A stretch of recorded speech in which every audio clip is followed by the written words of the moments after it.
Hi there, my little ghosts. I'm so excited to have you guys back on my channel.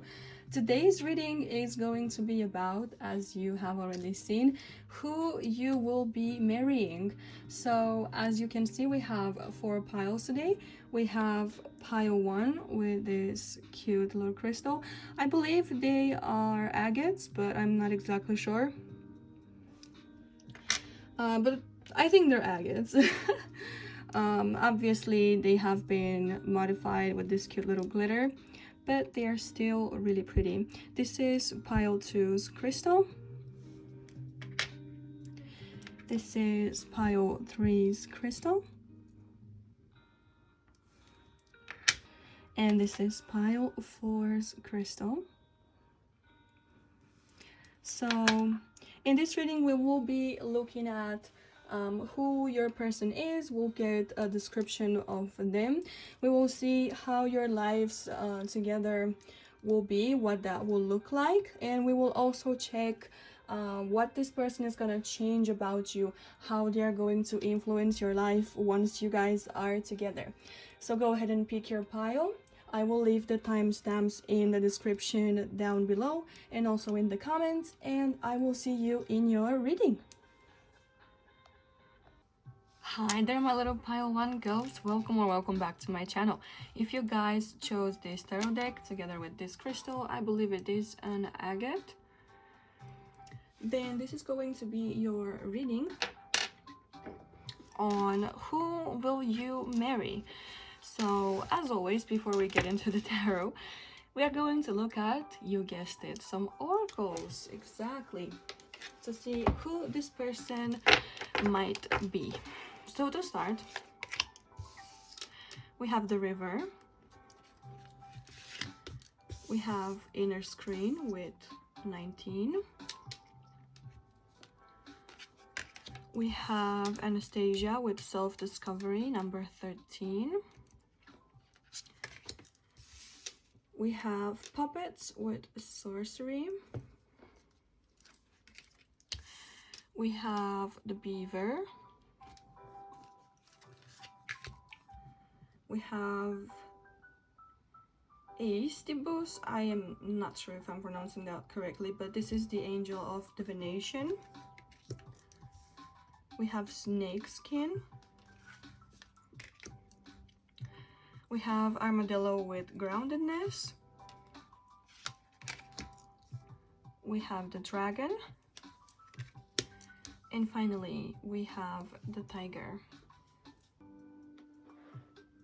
So this is truly a lot to unpack here, my pile 1, but your person is giving a lot. They give me this otherworldly vibe about themselves, and there's something really magic and sort of mysterious about this person at first sight. But let's start unpacking, shall we? So this person, I feel like when they are coming into your life, or if they are already in your life, this person has some sort of transformative energy about them. I think it's gonna be really hard for you to stay the same once you are with this person. And if you already know them, comment down below and let me know if this is correct, because I do believe that if you are with this person, then you've certainly gone through some sort of transformation. Hopefully in a good way. I'm sensing that it's in a good way. If it's not in a good way, then most likely this is not your pile. Your person is not this person. But with the river card here, this person, I believe they go with the flow, but I don't think they've always had it easy. I believe that for them, it's been a journey to learn to not swim against the current, but to let themselves go with the flow. And I believe that they have actually gotten exhausted in quite a few times, trying to outrun life in a way, trying to go against whatever life was throwing their way, trying to deny their path, possibly. And I do believe that they were on the brink of drowning quite a few times because of this, until they realized. And this is very specific for some of you, but this person might have had near-death experience, or like they might have been sickly afraid of water for a while before they realized that it can be fun and healing. But yeah, take it as it resonates. I actually got chills. Oh, okay. Yes, so to continue, this person's presence in your life is definitely going to take you on a similar path to theirs, which is transforming and following your path and following your destiny, but not in a way that, you know, I'm not trying to say your destiny is preset, but there are some things in you that are calling out, hey, I'm here to help you because this is what we're meant to do. And I feel like you might be ignoring your calling effectively. And so the energy of the river is basically trying to put you back on your own path and take you through this transformation of yourself and your life and the way you approach things and the way you approach your life purpose. You might not even be thinking about the life purpose, honestly, at this point, and nothing wrong with that. I am really praying that you do find your place in the world, because you are here for a good reason. But yeah, this is a lot, and I'm sorry if I'm like blabbering a little bit, but this is truly a lot to talk about, and I want to be comprehensive. So this person is going to help you turn your focus back on to yourself, and they're gonna help you heal. I believe that there's gonna be a lot of tears with this person, but I don't think they're gonna be tears of sadness, of tears of grief or frustration or something like that. They might be, but not against this person. They're gonna be tears for all that you have allowed in your life and all the people you have allowed to be next to you that were not worthy of being there, that weren't good for you. I believe that you're gonna cry because, or have these overwhelming feelings because of all the things you have given a free permit, a free pass, when you knew they weren't right for you, when you knew they were harmful, they were hurting you, and they were draining you. I believe that there's gonna be a lot of forgiveness here, not necessarily in your relationship with this person per se, but that too. But there's gonna be a lot of self-forgiveness. You're gonna be thrown into a pool of emotions, into this wild river of all the emotions that you've been suppressing and you've been denying and you've been holding back. And once you are with this person, it's like the gates finally open and there's gonna be an initial flood, but do not be afraid, because this flood is absolutely necessary for you to be able to continue to grow, to evolve, and to have harmonious relationship with both yourself and those around you, especially family, friends, and the closest circle to you. Like I said, this journey is not easy, and whoever says that it's easy is full of it, but it's definitely gonna be a beautiful, beautiful result. This person is coming to to the rescue, not necessarily to save you, but to show you how to save yourself. So that's one thing here, and we might come back to this if I get further details and information. But moving on, with this tiger energy here, this person could be born in one of the years of the tiger. You can look it up yourself, because I honestly don't remember them, but one of them is 1998. Year of the tiger, by the way, is from the Chinese zodiac. So look up Chinese zodiac wheel and you're gonna see there exactly all the years together with their respective signs, because they work quite a bit different than the zodiac sign that we use. So this person might be solitary, they might keep to themselves. However, I feel like a lot of people acknowledge their power and acknowledge their influence. They are the silent type, I believe, most of the time.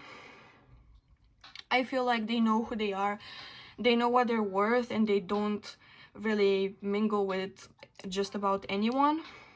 Very rarely I do see this person actually like going out with people, with friends. And when I say friends, I mean like the huge circles of friends. They do have friends, but I believe that very few, because in general you can only have a few real friends, the rest are just company. But this person, like I said, they know their worth, and I believe they have their personal power and determination and will that are setting them apart. I'm also hearing this person has earned their stripes, so they might have gone through quite a lot of stuff to actually become this to come on the other side like a fully emerged tiger. They have definitely earned their reputation. I believe people admire them, but also fear them. But I also do believe that this person can be misunderstood. People might avoid them for the wrong reasons. People might avoid them because of rumors, or just this person might have like a resting bitch face, and so people might take that as at face value and think that this person is literally like yeah, not pleasant company, or this person's bitch. I believe that they generally go after what they want alone, and most of the time they work best alone, not so much in a group or in a team. I do believe though that they are a team player when it comes to, and if it comes to actually having to take part in a group, but only if the values of the group or the team align with their own.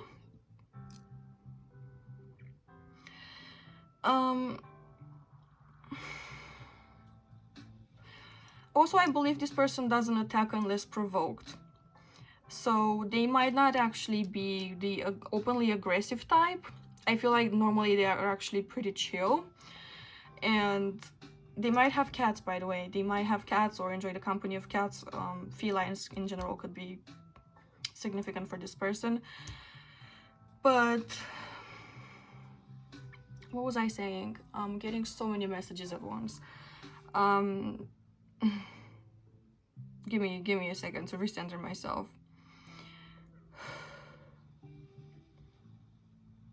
Okay, so like I was saying, this person doesn't attack unless provoked, but I feel like when they do finally reach like the edge then they can be quite dangerous, and they can do quite a lot of damage in that initial like overflow of anger or frustration or resentment. I do believe that this person also believes in justice and believes that everyone are eventually gonna get what they deserve, whatever that means to everyone. But moving on, this person has vision. They might have a vivid imagination, but I believe that when it comes to their future and what they want to create for themselves, this person really has a strong vision, and they really know what they are after and what they want to achieve. I believe that they're always comparing the outside world with their inner world, with this vision of theirs, to see if they match, and if they don't, what could they change to get closer to this desired outcome. And I do believe that this person has pretty good focus in general when it comes to their goals and what they are after. Now, there's a lot of introspection when it comes to this person. They might be an introvert, but I'm not necessarily, like not the type that is afraid necessarily of socializing or social anxiety. They might have social anxiety actually, for some of you. But I believe that to them, a lot of their life would be and could be centered around discovering themselves and taking this inner journey to see exactly where they fit. I feel like this person is trying to make sense of life and their purpose in the world. They might actually have a decent idea about it by the time you guys meet, or you know, you could know this person. So I'm talking about the future. Just pretend like this is you in the past, if you already are with this person. But yeah, I do believe that this person has like this relentless courage and determination to go find who they really are, to discover themselves, to apply new principles, try out new things, go on adventures and quests, and read all the books to try to find who they really are, why they act the way they do. Is it a fear response? Is it a trauma response? Or is it who they really are? So a lot of introspection with this person. They might have some sort of interest in psychology. For some of you, they could have a degree. For others, it could be just a hobby or just a personal pursuit. Okay, they might help people with this in the future. This person might like the movie Anastasia, if you guys know it. I believe it's a 1997 movie, but if I'm wrong, don't come for me. It's an animated movie and it's absolutely amazing. If you guys want to check it out, I highly recommend it. I believe you'll like it. This person might have been on their feet for a while. They might have had to start tackling life and live on their own pretty early on. For some of you, 18 could be significant. For others, 20, 13, or around the age of 13, they might have been thinking about getting out of their home and living on their own. They might have had quite traumatic family life, or just some traumatic experiences growing up. But yeah, for some of you, this person might have felt like they don't belong in their family, like their family doesn't appreciate them, or they just don't care about them. They might have felt like a burden. They might have felt abandoned. This person, like I said, they might have some sort of abandonment issues, or be afraid to be alone, even though they function the best when they are alone. But perhaps that is exactly why they enjoy being alone, because they can't be hurt and they already know that environment all too well.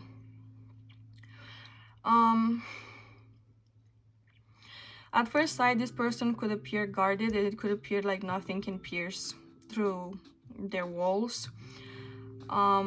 It might seem like they are not open to communication, or not open to knowing other people, or not letting other people know them. I feel like they are good listeners, but when it comes to talking about them in the beginning, it might seem like it's very hard to get a few words out of them. However, this person, I believe, by the time you guys meet, will be pretty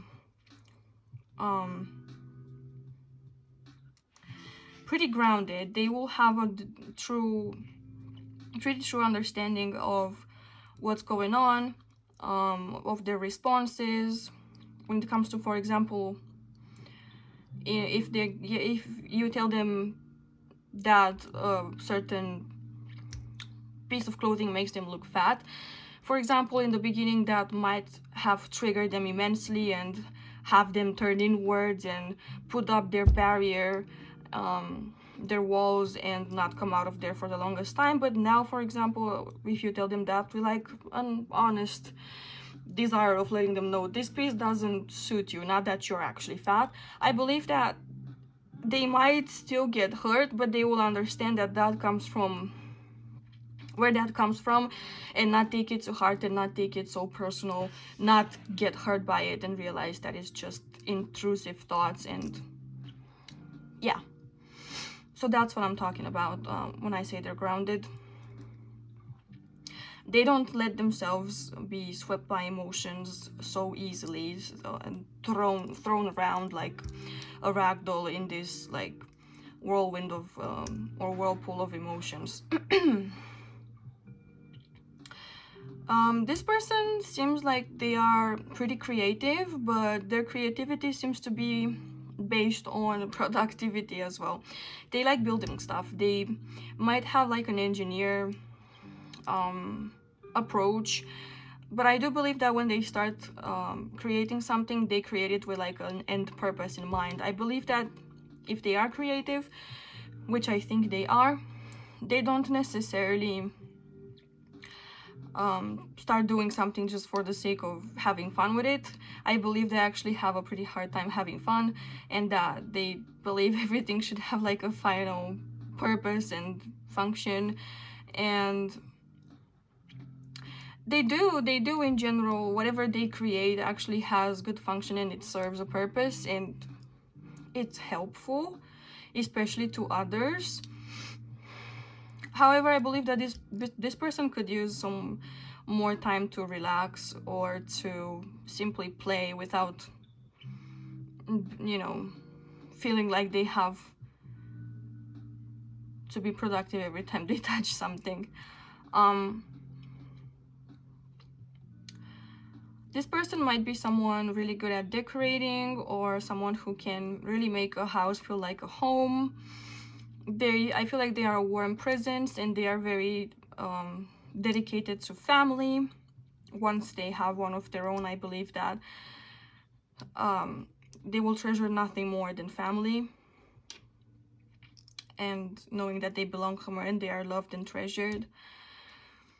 Also, there's a lot of magic around this person, and I wanted to get here for a second. This person seems like someone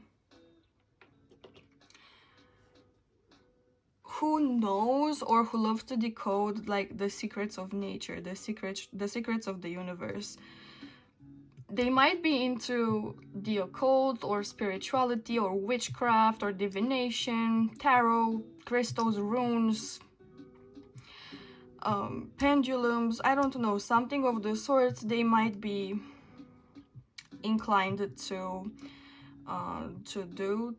undertake at some point. And I believe that they can manifest things pretty easily, even though they might not fully understand it yet. I believe this person knows the importance of energy and energy work in our life, and how intention can lead to a certain outcome, and it can set some forces in motion to create that said outcome, both for themselves and for others. This person might be under attack from some people, like psychic attacks, or like hexes or something like that, and I believe that they do sense them when they happen.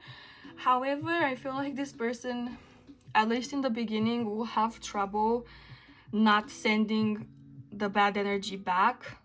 For example, let's say in the most like easiest form to understand, let's say that this person hears that someone has been talking shit about them, that someone has been belittling them and mocking them.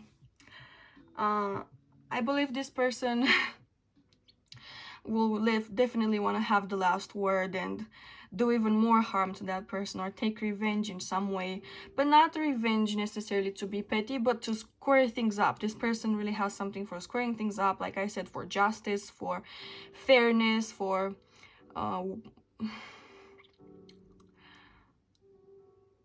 they will give you what you offer them, and they will give it to you like 10 times fold, for example. If you offer this person a house, like I said, they were turning into a home. If you talk shit about this person is gonna ruin your whole life. So be careful. Be careful with this person, with pile one's person, people, because we're not playing here. But I do believe that they have to recognize, or they have recognized recently, or will recognize at some point, that in reality playing with these energies is only gonna hurt them in turn, because it will take them away from their energy of peace and quiet and tranquility, and that ultimately it's best to just step away from those people and those situations than to try to come back after everyone and everything that hurts them, because that's gonna take away way too much energy and it's not worth it. I believe that this person has a pretty good knowledge of body language, and they can read people pretty easily just based off their body language. And I do believe that people might even come and entrust your person with their secrets, with stuff about them that they've been holding on to, holding back from other people. I believe people can come talk to your person as if they are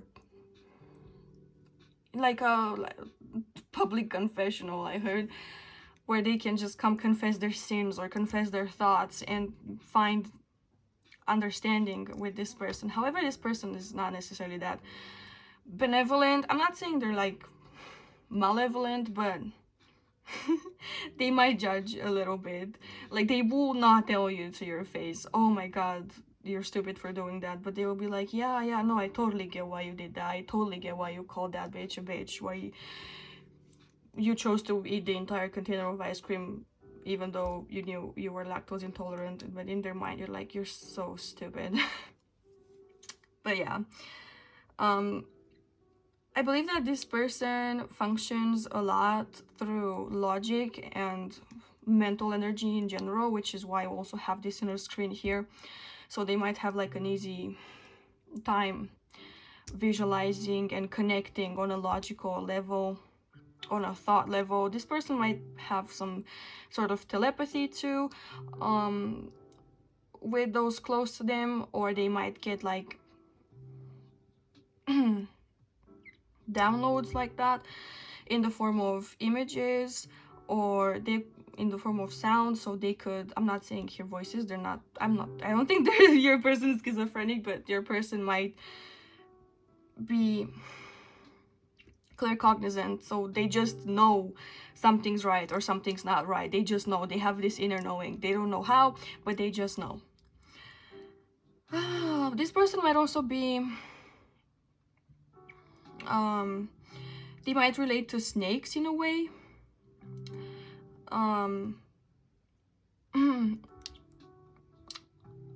Snakes might possibly be like their spirit animal, even though I feel like for most of you, tiger is gonna be their spirit animal, or the dragon, even though it's not an animal, but whatever, who cares.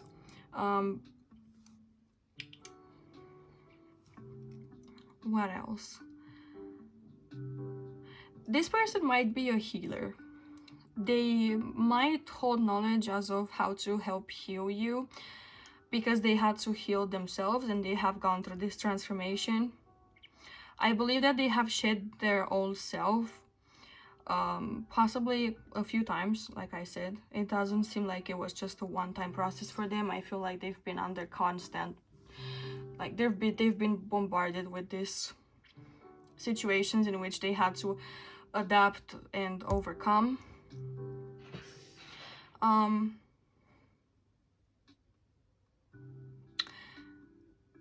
What's that song? Do I want to know? Arctic Monkeys could be significant. I'm hearing crawling back to you, so that could be significant for some of you. But like I said, this person seems to be in some sort of like connection with spirit world, be it conscious or unconscious. They might practice openly, or they just might be really intuitive, to say the least, at face value. Also, this person is really fierce. And I believe that initially, in their past or close to present, they might have issues opening up and realizing that they have stuff to offer to the world. Because I believe that this person might have dealt with pretty poor self-esteem because of the events that have transpired in their past.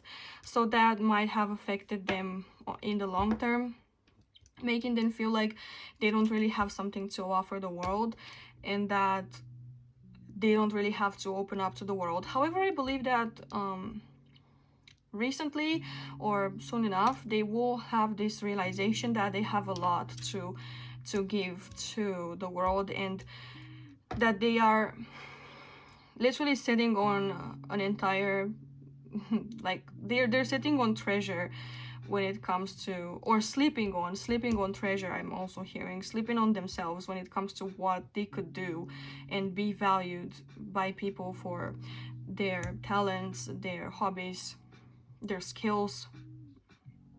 So like I said, once this person discovers who they truly are and what it is they want to do, they know how to do it. They just need to get the bravery, the courage they need, pair that with their intuition and their vision to open up and put it out into the world. So this is pretty much all I'm getting for who this person is, and I believe it painted quite the picture. So you should know by now if this is your person. If you don't know yet, well, intuitively you should know if this is someone you would enjoy spending your life with, or something here has to connect. All right, up next we're gonna go into the tarot, and we are going to take a look at how your life is going to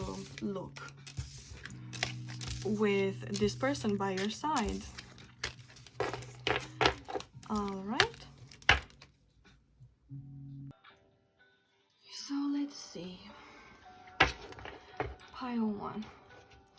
What is your life going to be like with your person?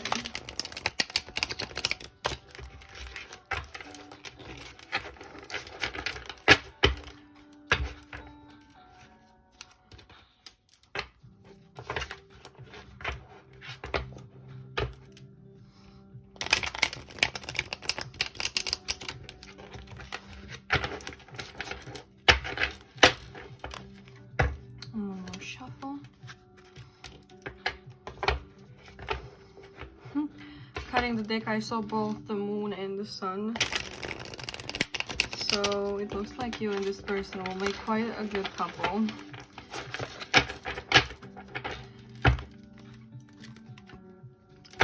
Alright, Spirit. What is Pile 1's life going to be like together with their person? Okay.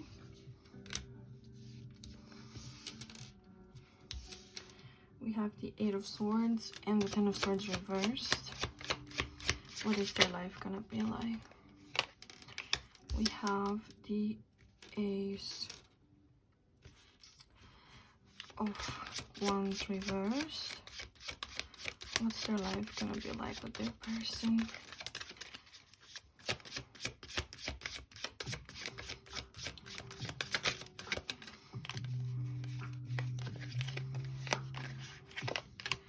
We have the 6 of Cups. What's their life gonna be like together with their person?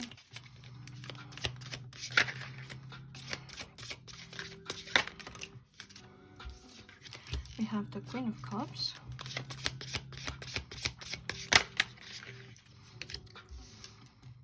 We have the 7 of Wands reversed. We have the Sun. Happy you decided to come out. And can we get some clarifiers, Spirit? Can we clarify the Eight of Wands, please? The Eight of Swords, I'm sorry. Can we clarify the Eight of Swords, please?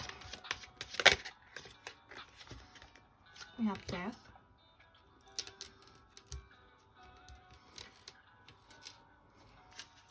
Clarifying the Ten of Swords, please.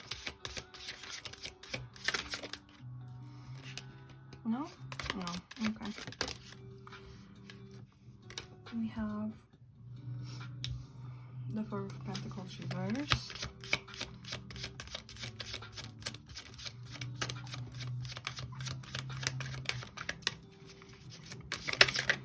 Clarifying the Ace. Okay, which way do you want to go?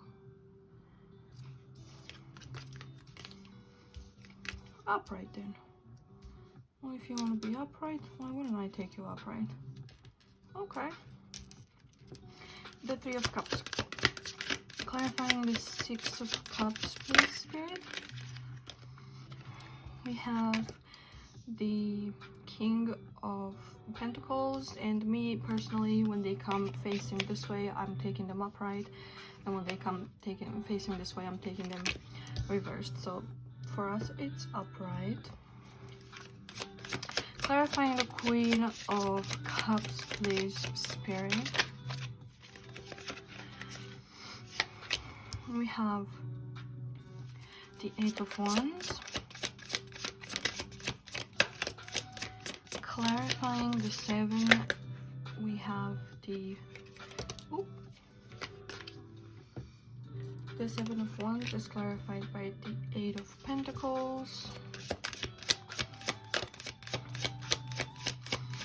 And clarifying the Sun. Okay, and we have the Two of Pentacles. The back of the deck for you guys, although I don't think you'll be able to see it, is the Six of Swords reversed. Okay, so pile one. What is your life going to be like with your person, with your future spouse? Or current spouse, if you are actually married or engaged as you're watching. I can see here that there's a lot about liberation, about setting free for you guys. There's a lot about letting go and finally feeling like you belong with this person. I believe that for a good vast majority of you,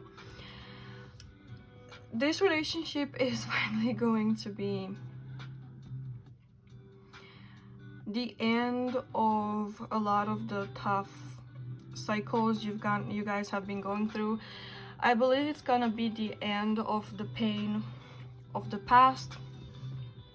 I believe that this relationship is going to set you free and finally allow you to be who you truly are. I feel like this person is going to take you out of your own head, because I believe you guys might have been trapped inside your own minds. And for some of you, I do believe that this person is finally going to show you what true love means, and that what you have been telling yourself so far that love is has been a lie that you've been telling yourself. I believe that this person is finally going to have you see the fact that all the people you might have been with previously, that you were trying to find excuses for, were no good for you, and that basically that's all you were doing. You were finding excuses for people who were not good for you at all, who were shitty, absolutely shitty, and had no place in your life. And all you were doing is perpetuating a cycle of telling yourself, maybe it's me, maybe it's not them, maybe something's wrong with me. No, there's nothing wrong with you. It's a matter of finding the right person and healing yourself to be able to recognize when this right person comes along. I feel like this is gonna be, like I said, the end of a tough cycle for you. It's gonna be a rebirth, a new way of seeing life, a new way of setting boundaries, of setting your standards. And I believe you're finally gonna let go of people, places, and situations you were too afraid of letting go because you thought you would never find something better or equally good. You thought that you were only gonna find worse. And I believe that you're finally gonna realize that this was not true, and that you actually did find and could find better with this person, and that you're happy to finally have had let go of whatever it was that it was keeping you stuck. Because these people, places, situations in your past were keeping you stuck before this person came along, or before this person comes along. Ooh. I believe that with this person, the connection between the two of you doesn't seem to be necessarily based on sexual attraction from the beginning. You might not have attraction or chemistry in the beginning. This person might actually come as a conscious choice that you finally want to do something different. And so even though it's not what you would normally go to, you realize that you used to be attracted to people who weren't good for you. And so now you choose to instead, you choose to choose with your mind instead of your heart, is what I'm getting. But at the same time, your heart is connected to this, because I feel like in your heart you will know that this person is a good investment of your time, your energy, your love. And I do believe that in turn, this person is going to give you a lot of fun moments. This person is going to be someone who you can be silly with, and you guys are going to be able to have strong bond, friendship that is absolutely necessary for a relationship to mature, to develop in a healthy way. Because if you only base the connection on attraction and physical attraction, then this over time fades, and so you're left with not much. If you base it, I believe a relationship should have attraction, should have friendship, and it should have respect. All right, sorry about that. So here on the 3rd of January, there's like this tradition that priests are coming around to bless the house and blah blah blah blah, but I'm not really a fan of that. So they come singing literally at the door, and they like knock for you to open to let them in, but I didn't want to let them in. And it's funny because I actually ended up recording the reading to the end just to see after that it didn't record, and now we have to to go through it again. I swear this priest did not send me good vibes at all. Anyways, so we left off where I was telling you that a relationship should have 3 pillars, one being friendship, one being respect, and one being attraction, and that you can cultivate the attraction phase later, and you shouldn't base it on the initial, you shouldn't base the relationship on the initial butterflies that you get when you meet someone new for the first time. And so this person is basically going to offer you all of these 3 pillars. However, the attraction might be the first one. So when you meet them, you won't necessarily get the butterflies that a relationship gives you at first, but they will be, all 3 of the pillars will be present, and you will cultivate this +8 insight of things in time too. And actually it's really beautiful, and I'll get into that in a second. It looks like with this person you're going to be able to have fun, to be yourself, to feel fulfilled, and just to celebrate life in general. And I'm also sensing that with them you will feel at home, and you will feel understood, and your inner child will feel safe. And there's something in this reading about children and your inner child feeling secure and feeling held, and safe enough to come out and express.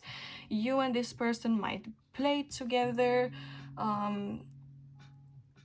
You might have,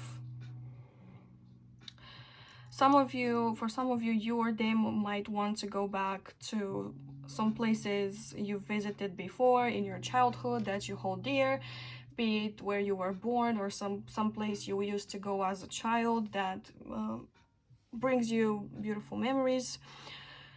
And you will enjoy this thing together. I'm also sensing that this person will be a protector and a provider, or they will help you in the pursuit of the financial, more material side of life. So they will take care of you when you're sick. They will take care of you to make sure that your goals get met and help you with the stability that you need for that.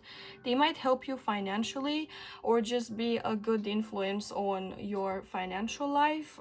They might help you level up in your career, but overall this person looks like they are going to be very helpful when it comes to keeping the material side of life tidy. So you know, your daily routines, your finances, the bills will always be paid, the fridge will always be full, you will always feel like you have enough, you will have trips, you will have presents, you will have little dates, and it just overall looks like you're gonna be really fulfilled. And for some of you, I'm also hearing you might build a house with this person, or there's this feeling here that you're gonna create a home with this person. This person also looks like if you offer them like a house, they will be able to give you back a home, and whatever you give them, they give you 10 times full, like I also said in the beginning. So this person will give you a very homey, like maternal, like parental kind of feeling as well, but not in a way that kills the passion necessarily. And you need to be careful in that. You don't need to mother each other or be the parent that you didn't have. You can be supporting without having to baby the other, okay? But moving on, there's also a feeling here that you are safe to express your emotions, and that you guys will learn how to do that in a healthy way, both of you. You will finally learn that emotions come in waves and there are cycles to this, and that when something like this comes, it should be you should feel the emotion and then let it pass and make space, make room for the other to come. Because one day you might feel sad, but the next day you might feel really, really fantastic and happy and full of life, full of joy. But if you hold on to the tears of yesterday, you won't be able to enjoy the smiles of today. And this person is gonna help you achieve that mentality. I'm also sensing that with time, and things are gonna pick up pretty quickly here.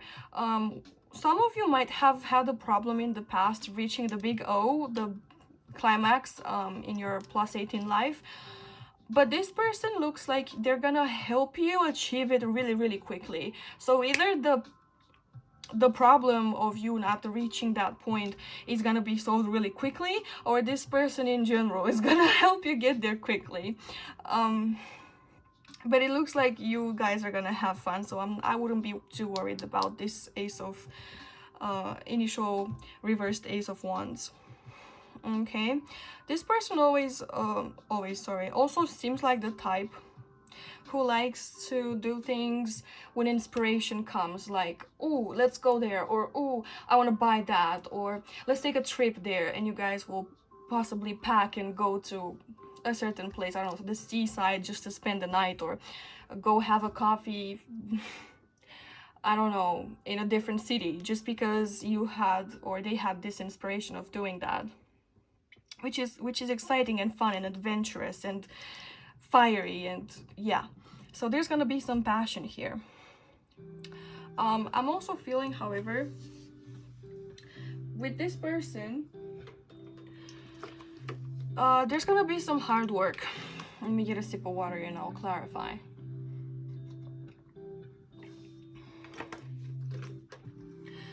There's gonna be some hard work, which means that the relationship will have solid grounds. You will constantly be working on yourselves and working on bettering the relationship, which is good because you will only have a healthy relationship as long as you keep tending to your garden, okay? As long as you keep all the flowers alive, as long as you water it and make sure the soil is good enough, and so on and so forth. This comes with the benefit of you not having to worry about other people coming in and disturbing the peace. Because other people might be pretty jealous of what you guys have, and they might come in and try to disturb you and speak ill of you or send you bad energy or try to be sorry, insidious about this. However, because you guys are working so hard and so conscientiously, is that a word? I think it is. Anyways, you guys are being constant and persevering in keeping the relationship healthy, so you won't have to worry about other people coming in and disturbing, like I said, anything, disturbing the peace, or making you guys get in conflicts or so on and so forth.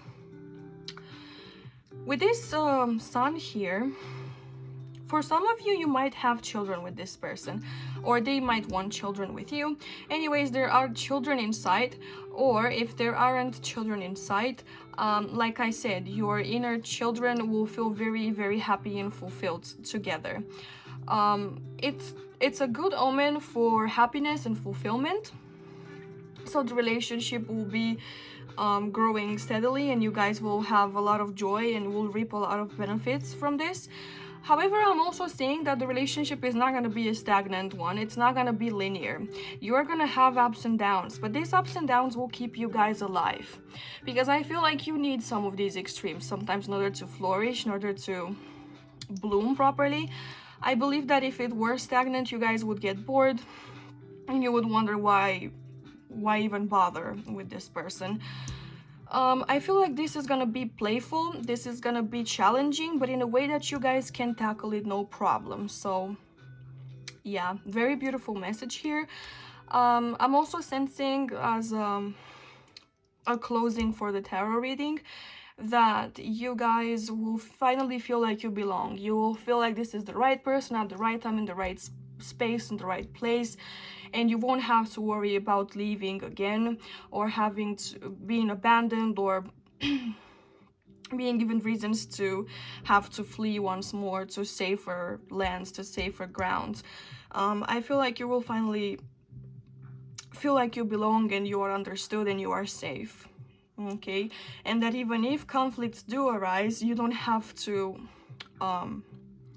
move on to someone else. You have to move on to, in a sense of letting the conflict die and finding peaceful resolution, okay? But now we will go ahead and take a look at your final oracles, which are talking about how you guys are going to how this person is going to affect you, if they're gonna transform you or change your life, change you in any way. And to start, we have the Finch. New opportunities and choices are opening to you now. Claim them. We also have the White Owl with the wisdom and messages of the divine are within you. Okay, so pile one. It looks like this person is gonna allow you to change wherever you feel is necessary and to not feel stuck in your endeavor in your life. This person is gonna finally have you open up to the different possibilities and perspectives that life is offering, that people are bringing along, and this is gonna allow some opportunities to come your way to make your life even better, even more seductive and tasty, and it's gonna allow you to enjoy new things that you didn't even know you would be into before. And with this white owl here, I feel like this person is going to deepen your connection with the universe and with your sense of purpose in this life. They are going to give you insight into who you truly are and what your purpose is here and how you can be of service and feel like you are following the right path for you. I'm also sensing that they are gonna help you trust your intuition more and trust that whatever it is that you need answers for, it is gonna come from within you, and you will hold the answers every time, if only you care to look a little deeper and to trust yourself ultimately. Next we have a period, a personal issue reaches resolution, and we have new moon in Leo with shine. So this person is going to help you finally be the main character in your own story, because I feel like perhaps you have been playing the side character in everyone else's story, but not the main character in your own. I believe that this person is going to help you see how worthy you are, and that you should that you should get recognition for all the efforts that you're putting in day in and day out. I also believe that this person is gonna help you express who you truly are and be proud of it, and show you that people actually enjoy your presence, enjoy your company, enjoy what you have to offer. This person is gonna tell you to get on stage and sing your own song, to be authentic and to not be afraid of expressing it. They're gonna have you they're not gonna have you on a, because I heard have you on a pedestal, but they're not gonna have you on a pedestal. They're just gonna show you that you are worthy of one without necessarily worshiping you obsessively. They will be really proud and really loving and enchanted with you, but in a healthy way, and that should be the only way that matters. Okay, with this personal issue reaches resolution with full moon in Cancer. Some of you might have Leo or Cancer placements. I'm specifically hearing Cancer rising, so that could be significant. You might have like a North Node in Leo or something like that. You don't have to.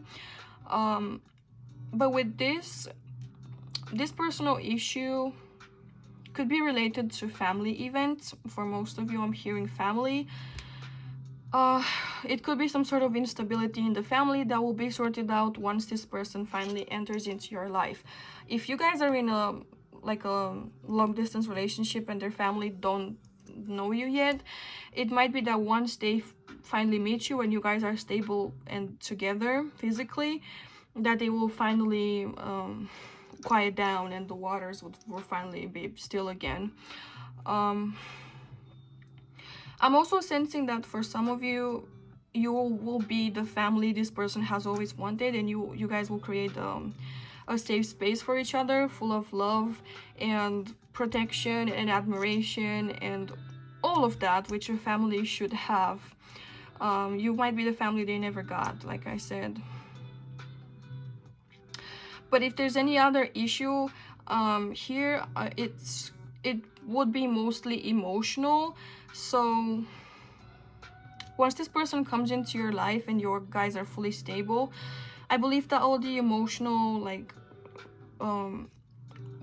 waves and thunderstorms that are coming over you will finally settle down, and you will finally have the peace that you are so in so much need of. Okay, up next we have Messenger, we have Open, and we have Get Grounded. All right, so I want to start with this Get Grounded card, because it's also been in the initial oracle reading, and I feel like this person is gonna finally help you to ground yourself in all of these nonsense of emotions running over you and sort of distressing you throughout your daily life. I believe that this person is gonna finally show you how to quiet your mind, or to realize that the thoughts in your head aren't yours, because they aren't. They are just thoughts, and you shouldn't take them all seriously. With this serious energy here, I'm also hearing, why so serious? So like the Joker could be significant, or this person might tell you, don't be so serious all the time, like be a little bit more lighthearted. But yeah, you shouldn't take all your thoughts seriously. Some of them are actually just intrusive thoughts, and you should just observe them and move on. Don't claim everything that they are saying, because if you take everything your mind is saying at face value, you will be so anxious, so depressed, so frustrated. Your mind is saying a lot of nonsense, but very, very little of it is actually true. And once you have control over that, not over your mind, because you'll never have control over your mind and your thoughts, but control over what you choose to focus on, I believe that that's when you'll finally find the peace you need. And this person is gonna help you ground yourself like that. Nature might be also significant for you, and you might spend more time in nature, or together with this person, maybe go hiking or something like that, or go for walks in nature.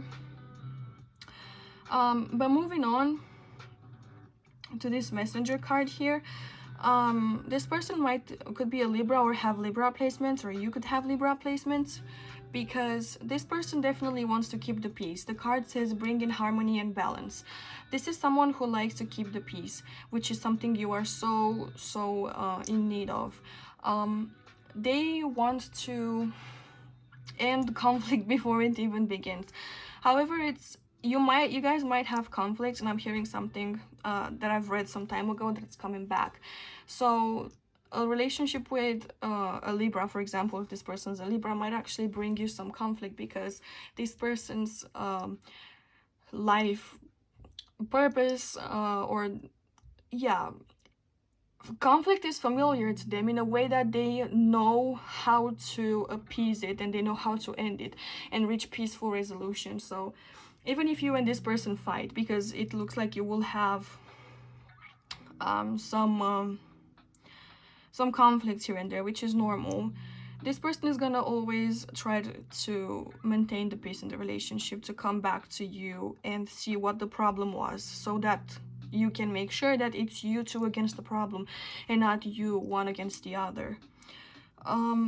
With the Sirius energy here also, Sirius is also known as the dog star, and it's associated with Anubis. It was associated with him in ancient Egypt, and Anubis is the god of embalming, and is the one that's helping the souls of the deceased pass over to the other side, to the final judgment. He's also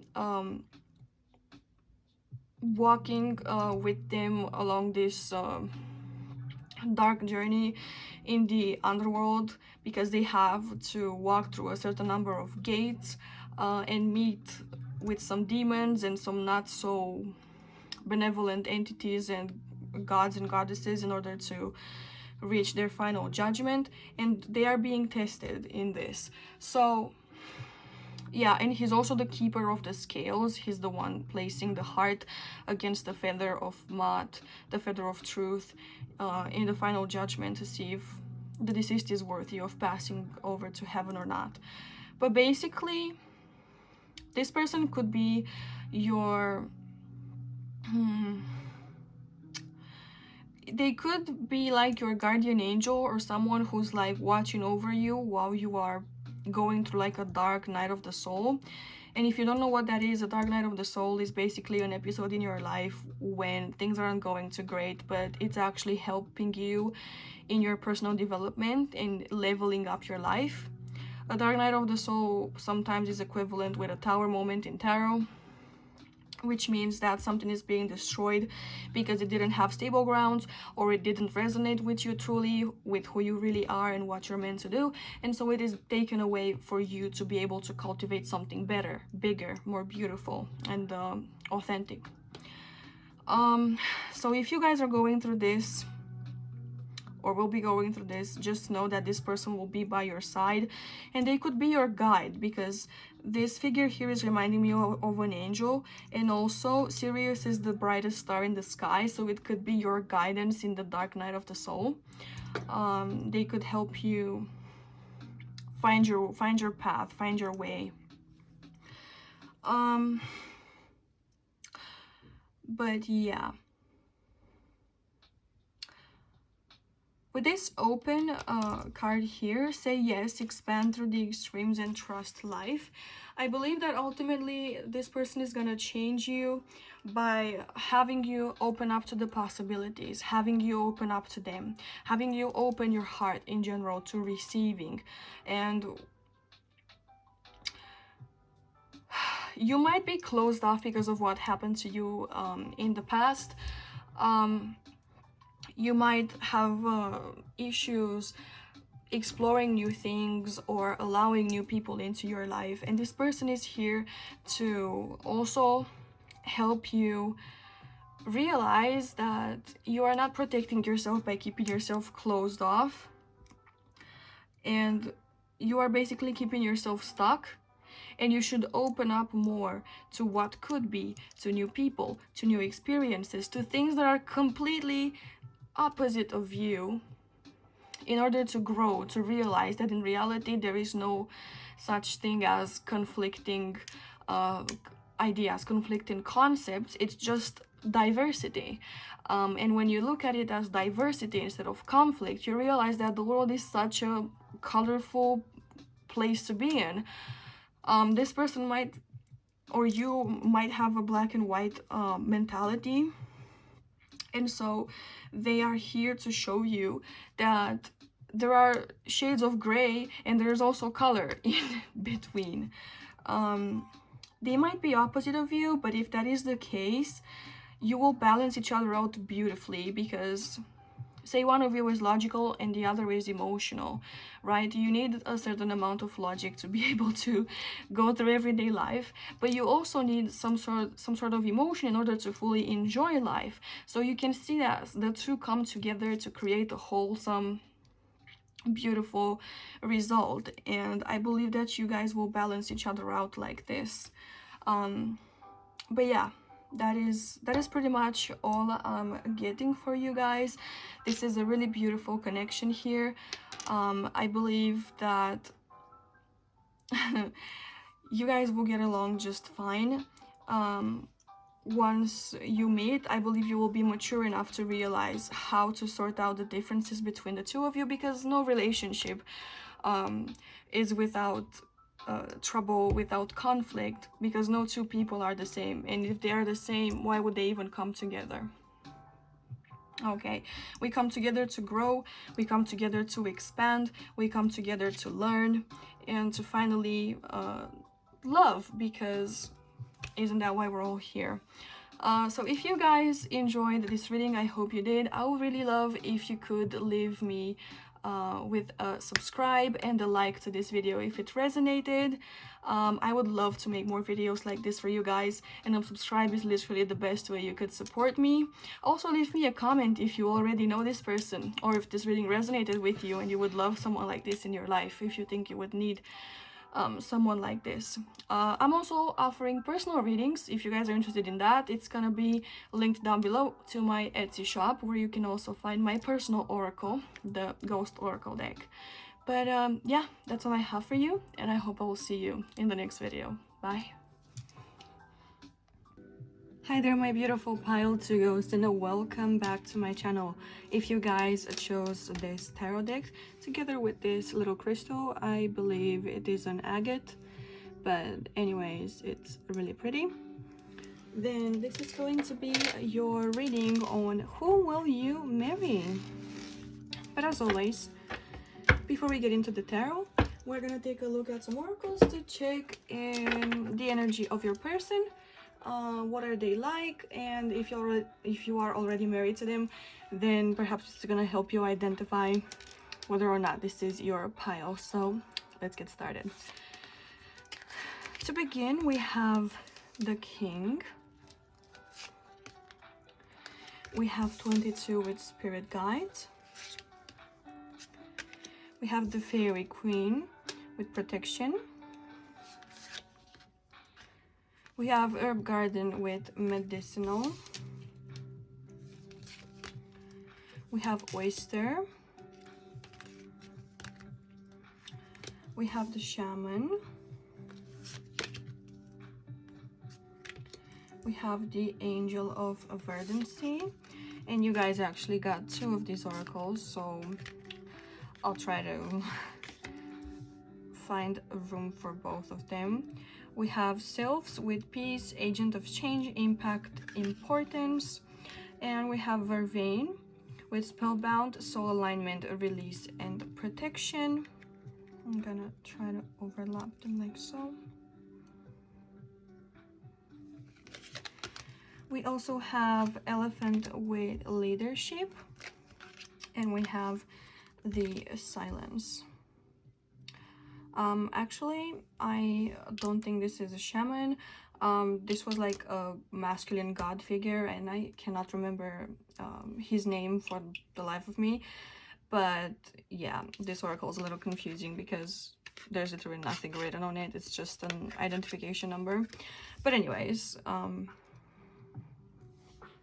let's see. Pile 2. Who will you marry? So, on first sight, it seems like your person either has been born a natural leader, or they had to step into their leadership qualities. I feel like this person has the ability and the skill to guide others. They might be managing in a managing position in some sort of institution or in a business, or they might have their own company, their own business. But this person definitely is a path opener and someone who other people can rely on for guidance, and someone who motivates people to work for the right reason and for the right cause. I feel like this person perhaps has chosen this path, or has been given this path in the quality of a ruler or of a leader, because they might be trying to correct the misuse of power previously in their family or in their life, something that they have witnessed. Some person who was not, who was taking advantage of their position to gain power and control. But this person has a different view on the matter, and they are trying to make things right. They are trying to lead from the heart and to lead for the greater good of all.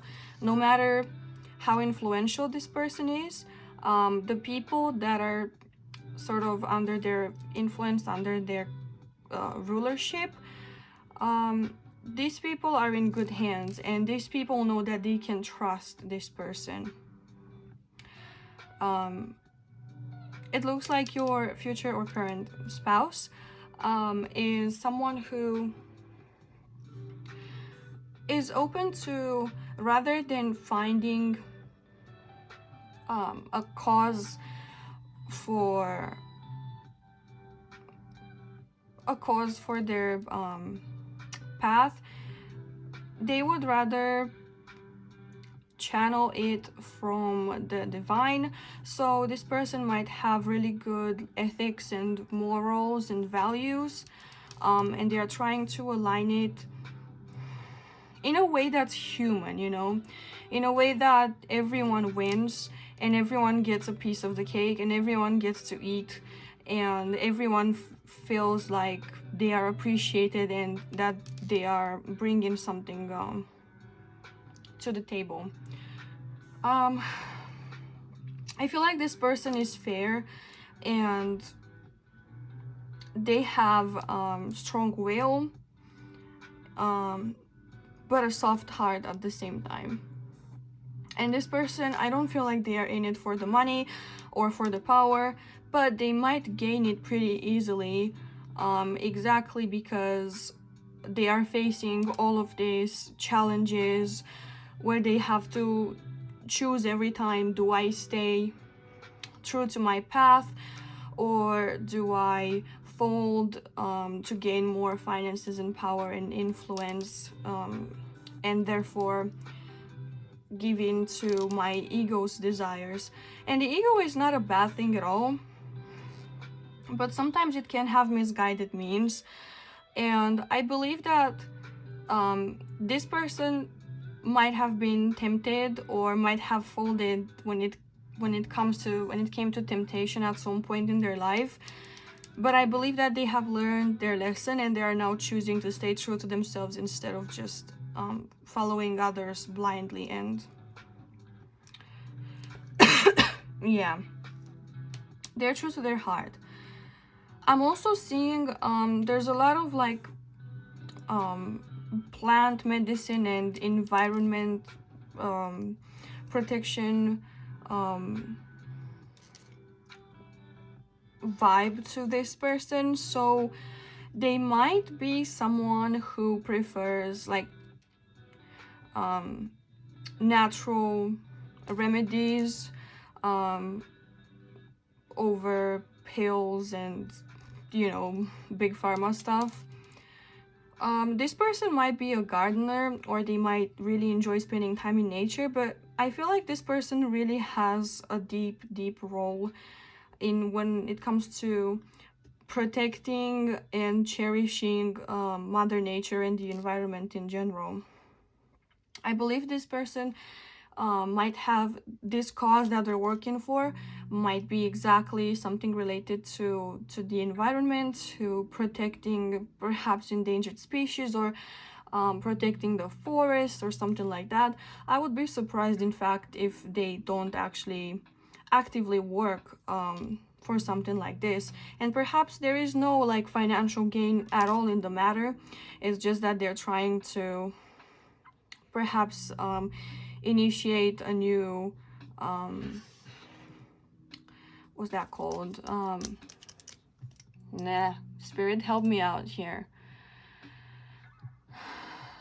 They might be trying to initiate like a new non-profit organization for one of whatever causes are out there, because there's a billion to choose from. But I'm hearing mostly like I'm hearing rainforest, so that might be significant, or forests in general, or endangered species like endangered flowers or something of the sorts. It could be really anything, but they just really want to preserve the greenery, and they want to attract people's attention when it comes to the importance of keeping the planet alive. I can also see that as they really want to protect, this is a really important part of their lives, and they really want to protect the environment, but I also feel like they're gonna be very protective over you. This person might have gone through an ego death. They might have been punished at some point for their misuse of power, and this might have also been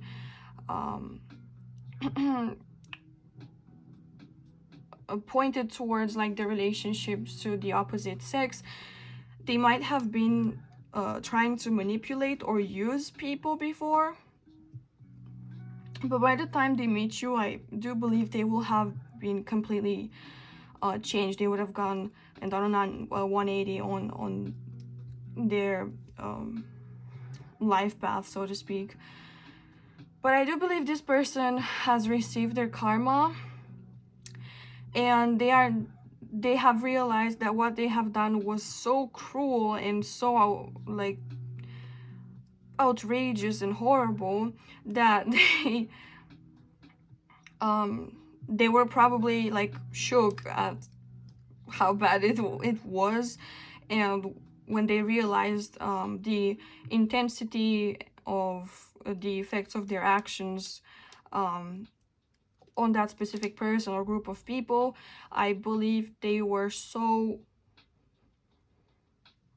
terrified of what if that they have done, that they have decided to go the complete opposite way and now try to protect like people like that from people like them, so to speak.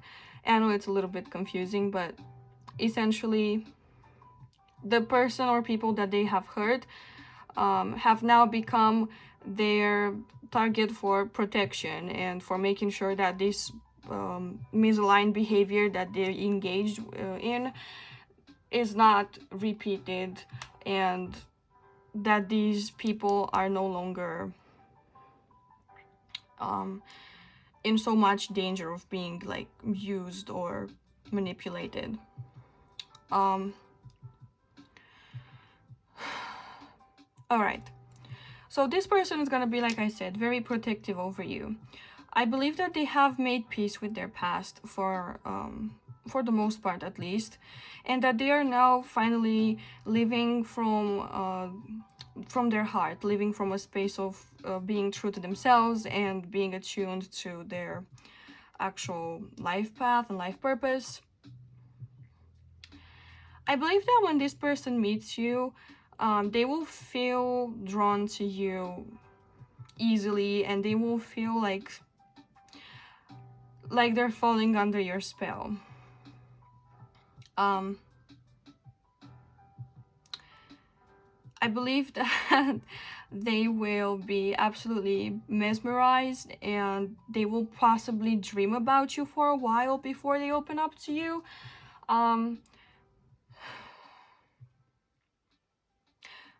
And speaking of opening up, I believe this person might not necessarily like open up easily, because they are a little bit closed off, and they are trying to really filter out the people that they come in contact with and that they let close to them in general. I believe that they have a very specific and very well organized system of filtering the people who get close to them, and kind of like they might appear like really picky choosy when it comes to who gets to enjoy their company. But that is because deep down this person is really soft, and they are extremely precious. They have a heart of gold, and they really don't want to expose themselves to the malice of the world more than necessary, because they might be easily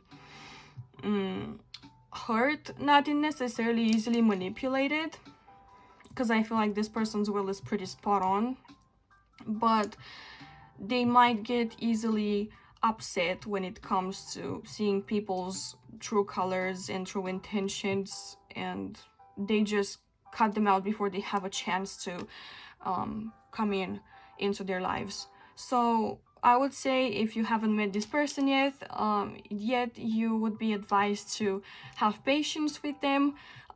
Perhaps try to understand their cause and their work, because this seems to be very important to them.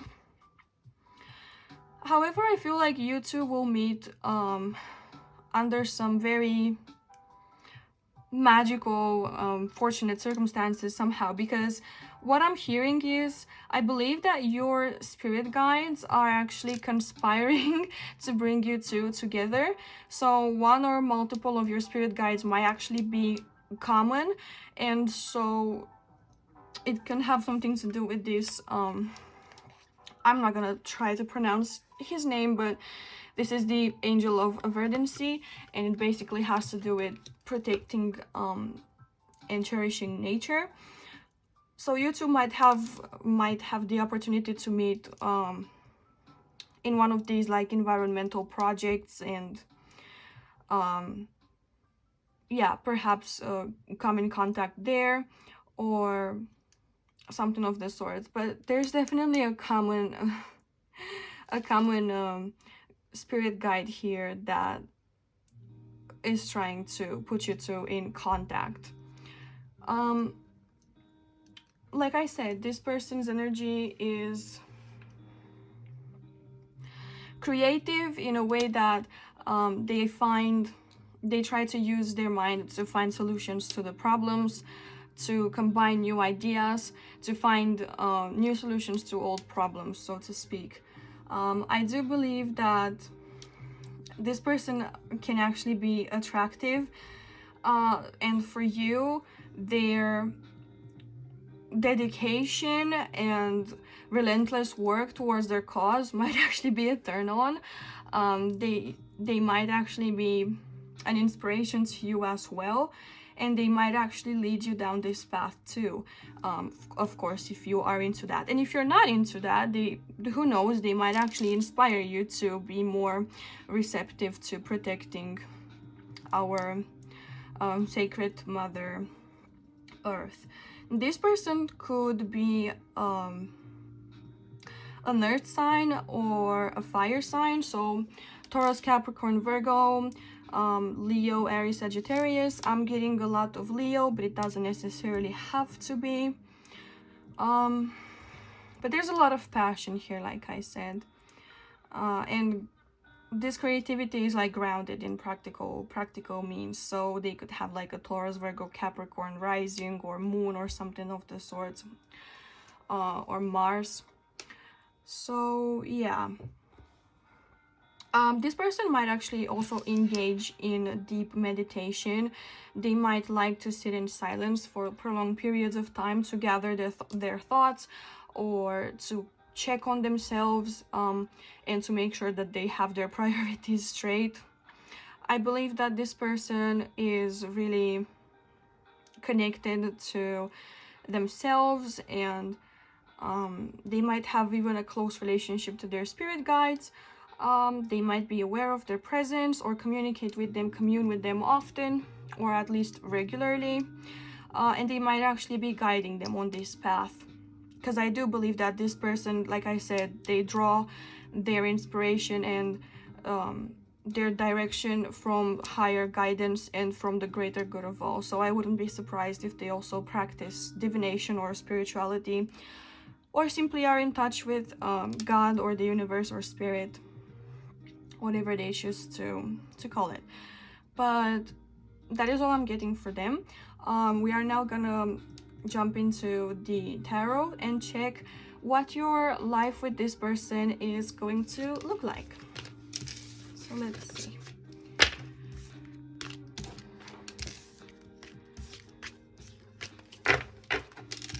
Okay. Let's see, Spirit. What is pile 2's life with this person going to look like? I have already shuffled this like 7 times, but we're just gonna give it some extra few shuffles just to be on the safe side.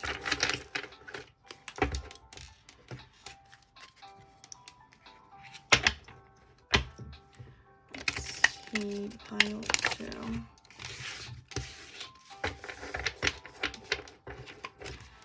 What is pile 2's life going to be like together with their person, with their future spouse? Okay, I'm not sure I want to take all of that, but we're gonna take the Fool.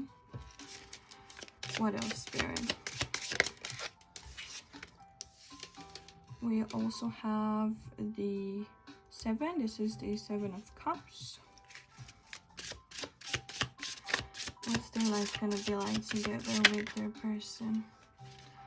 Oh, okay. So we have the 10 of Cups and the 9 of Wands. We have the Empress. I love that.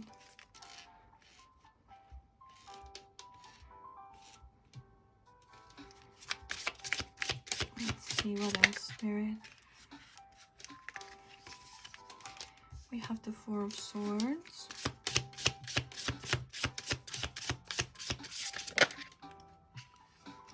And I believe this is the Page of Wands. What else do we have? Clarifying the Fool, we have the Seven of Wands. Clarifying the Seven of Cups, we have the Two of Pentacles. Clarifying the Ten of Cups,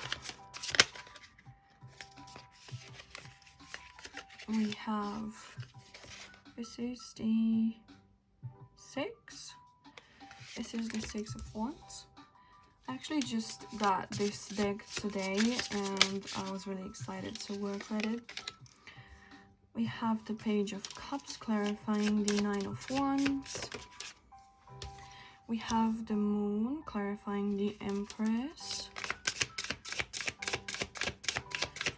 Clarifying the Four of Swords, we have the Hermit. Okay. And clarifying the Page of Wands. Let's do that again, Spirit, please. We have the Queen of Pentacles reversed. And the bottom of the deck energy is the Seven of Swords. Okay. Alright, my beautiful pile 2. So I took a little break to check the cards, and in reality this is the Six of Swords reversed, so at least we are now up to date on that. I'm getting really interesting energy from your person here, from your future together, excuse me. I believe it's really important for you guys, one, to stay grounded, and two, to stay honest with each other no matter what. I believe this person might have a tendency to try to protect you in a way that might actually involve hiding things from you. So that could be, for example, if they have a conflict with someone, or if something tragic or hurtful is happening in their lives, they might avoid telling you about it because they believe it is for your protection. But in reality, they might want to protect you, sure, but I feel like they also are trying to hide from the pain themselves. They're trying to perhaps delude themselves a little bit when it comes to the reality of things and how harsh things really are. I believe this person mostly heals and replenishes in isolation, so on their own, in their own mental space, with quiet and meditation perhaps, or just doing their own thing. So you need to be aware about that. I don't necessarily see this person, I don't see them having like vile intentions. I do actually see you guys having a really beautiful, like, emotional fulfillment together, because we have the Ten of Cups here. So you might even, if you choose to have kids, I do see a beautiful new beginning for the two of you. However, it seems like it might not necessarily be easy, because it looks like people might not necessarily support you in this relationship. It actually looks like they might actually be sort of against you, or try to find ways to bring you guys down or break you apart. So you will have to fuel your own and one another's motivation to keep going through the difficult times in your life. And sometimes this might be like really it might be difficult. Like, you guys might lose the stamina, you might lose the passion for keeping the relationship up and running. You might actually slack off a little bit and sort of like forget to give each other the time of day, or like your person or you might isolate and choose to spend time alone instead of like together. However, I believe that the love that you have for each other is going to save the day every time, because with this Daughter of Cups here, with this Page of Cups, I do believe that there is a true like innocent love that you have for one another, or you will have, and that this will help you through the tough times when things don't seem to be working your way and rather against you. I do believe you guys need to be aware of illusions that you might be creating in your minds.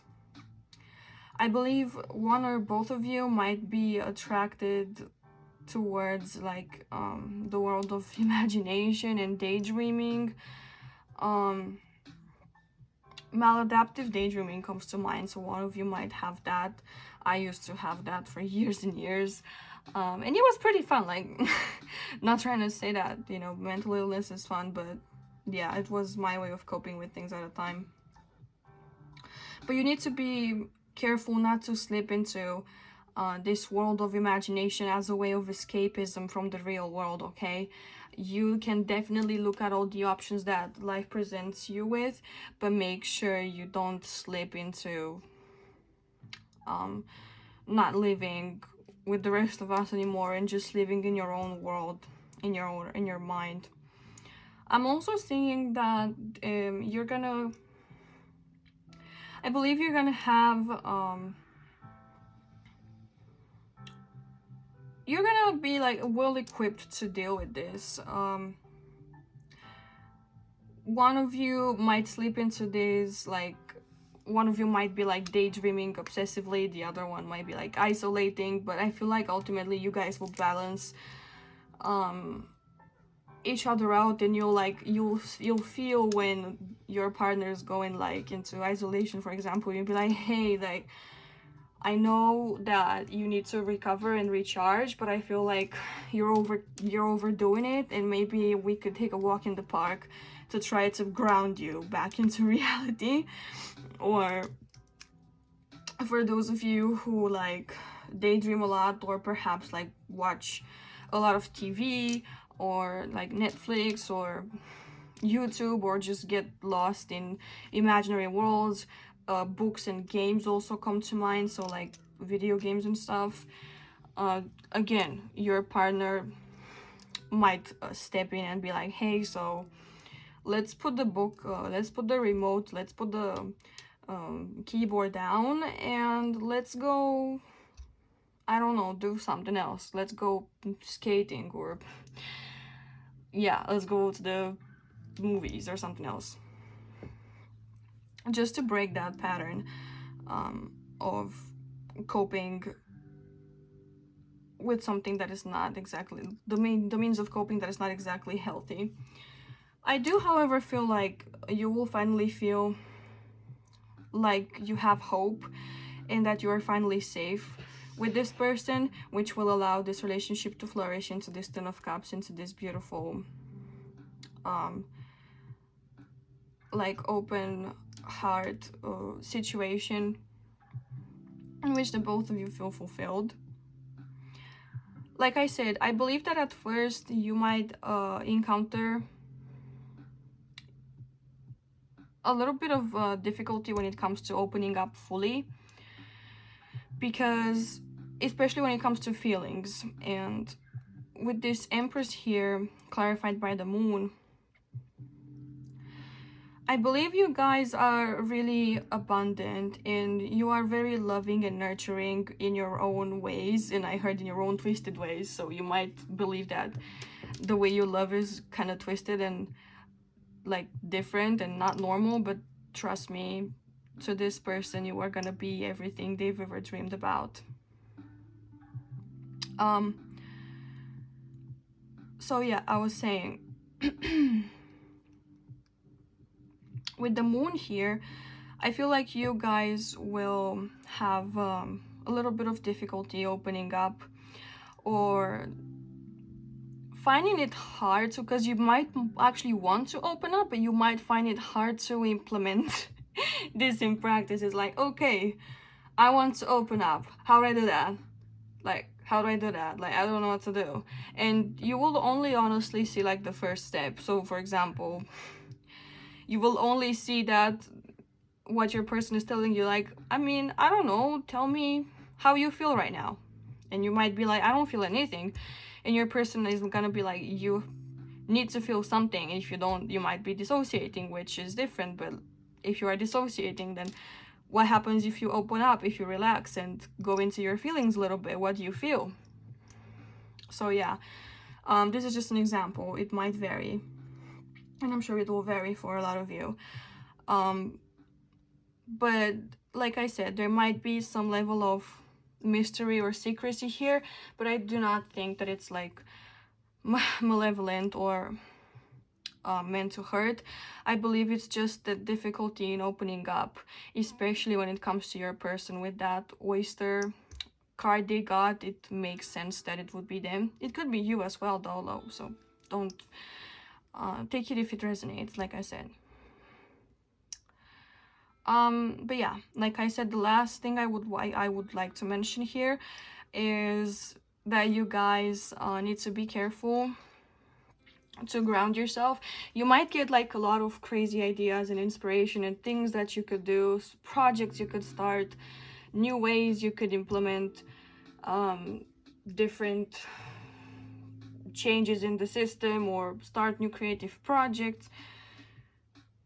But be careful to ground them with action and to not bite off more than you can chew.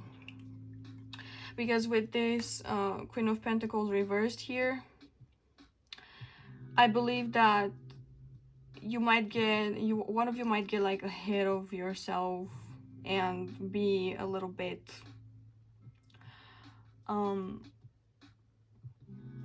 head in the clouds, I guess. So like you might have highs of, oh my god, I have this new thing, and then realize that you have to take all these steps and kind of crumble down and be like, yeah, on a second thought, I don't think I'm doing that. Just take it step by step, like I said. Even these steps here are showing you, just take it step by step and shoot for the moon. I believe it's important for you. Like, we have all these moons in all these cards here. Shoot for the moon. I'm hearing this saying, shoot for the moon, and even if you miss, you'll land among the stars. So either way, as long as you stay true to yourselves, you ground yourself, and you make sure to take it one step at a time, then sure enough you will reach all the goals that you wish to reach together. But that is all I'm getting from the tarot. We're gonna go ahead and finish this reading with some more oracles. This time we are going to see how this person is gonna change you, how they're gonna change your life for the better once you two are finally together. So let's see. Let's see, Spirit. To start, we have the Eagle. You are learning all aspects of spiritual connection and reaching new heights. And we have the Osprey. Your success is now at hand. Allow the abundance to flow to you effortlessly. Okay. So, as I said before, I believe that your person has this habit of implementing their ideas, putting them into practice only after they have checked in with their spirit guides, with their guidance team, and once they are sure that what they are doing actually serves a greater good and is ultimately benefiting more people than just themselves. I also believe that once you are with this person, your goals are gonna feel closer to you and easier to accomplish. I believe that you guys will develop means of grounding yourselves and putting your ideas into practice, and not only coming up with all these imaginative state-of-the-art projects, but you will finally know what you need to do and what the steps are in order to accomplish them. Up next, we have Show the World the Real You, Full Moon in Aquarius. And we have Take Inspired Action, Full Moon in Virgo. So like I said, there is a lot here about them teaching you that if you want to achieve anything in your life, whatever that is, I mean, you will have to ask yourself and be true to yourself from your heart and from above, so to speak, that what you are pursuing is actually fulfilling you because it is fulfilling a greater purpose. I do believe that you might be the type to daydream a lot and not necessarily have the courage to take things into a practical matter, but this person is definitely going to help you out with that, and they are going to show you through example how to do that and help you every step of the way. I also believe that there might be some unexpected changes in your life that Spirit doesn't necessarily want to tell us about. With this Show the World the Real You, you are being called to be authentic, and this person will possibly call you out on you not actually being true to yourself. It might come out like kind of heartless and kind of rude at first, but they are coming from like a place of love. They might not just express it the best way and in the most like kind way possible, in the kindest way possible, but this person has good intentions, and they're only trying to point out that you finally need to be true to what you want. And I'm hearing they might help you with people pleasing, or they might help you with tendencies of being like clingy or serving others more or before you serve yourself, in a way that you are exhausted by the end of the day because you've helped everyone else, hoping that maybe they will help you back with the things that you require them to be there for you. So this person will teach you to have a good awareness of who you are and what you need, and to not be afraid to ask for help or to ask for, I heard, the right amount. So basically, like, yeah, pricing yourself right, even if that's kind of a rough way of saying it. Don't be afraid to ask for what you deserve, I feel, is the final message here. But next we have Double Mission, Lightworker, Starseed, Serve the World by Being You. We have Healing is Happening, You're Not Broken, Trust the Process, It's Safe to Soften. And we have Priestess, How are you being called to step up and lead? So of course, from a leader, what else, what better thing to learn than how to lead? I'm hearing this person is gonna let you know again that it's very important for you to have the benefit of your target people in mind when you are doing something. So for example, if you are starting I don't know, you're starting a business, instead of thinking what's the best way to make money, think what can I bring to the table that is gonna help people out with the skill set that I have to offer and share with them. So put them first, not the fame, not the money, not the recognition, and ultimately that is gonna be delivered to you as well in due time. I also believe that this person will show you that through being different, you will inspire others to be authentic as well, if only you have the courage to open up and be authentic yourself. I do believe that you are here to lift humanity in a way, and that could be as little as, for example, teaching one person how to have self-awareness, or as big as your person might be shooting for, which is making a huge impact when it comes to environmentalist protection and environmental protection and all of that. But whatever it is that you choose to do, this person is going to teach you and to show you that ultimately all that matters is that you are truly passionate about that.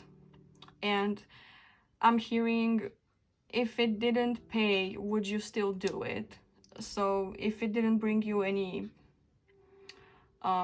financial, material, or like ego boosts, would you still be doing it just for the sake of it? And the last thing that, but certainly not the least important thing that this person is going to change and to help you with is they're gonna help with your healing.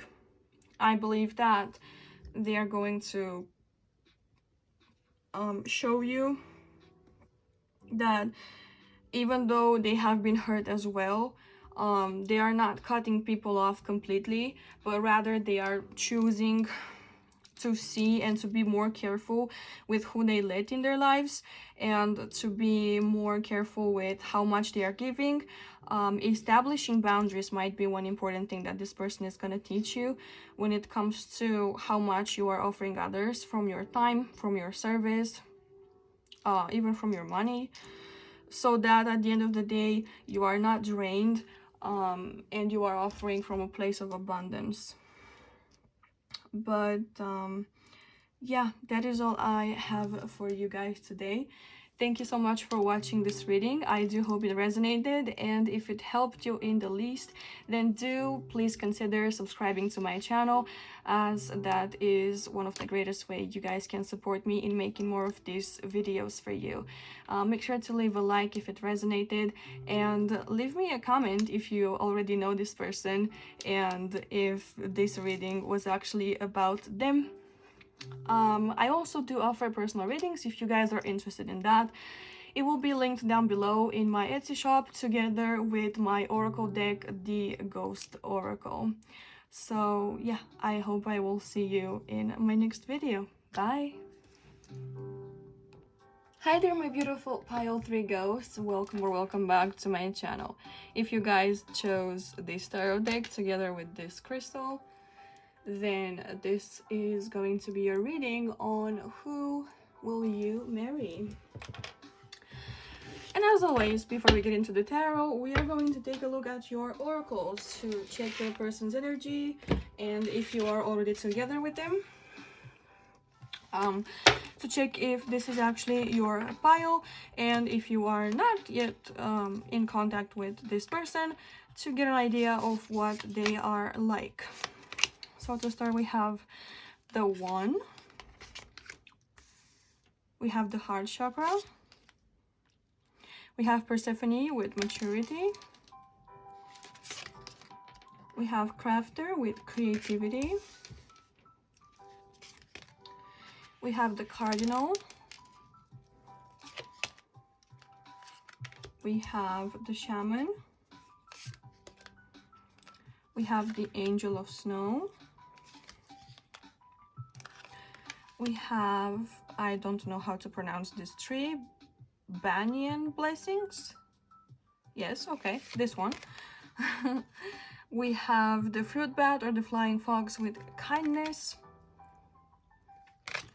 And finally, we have the Light. Okay. Wow. Your person has really, really beautiful energy, pile 3.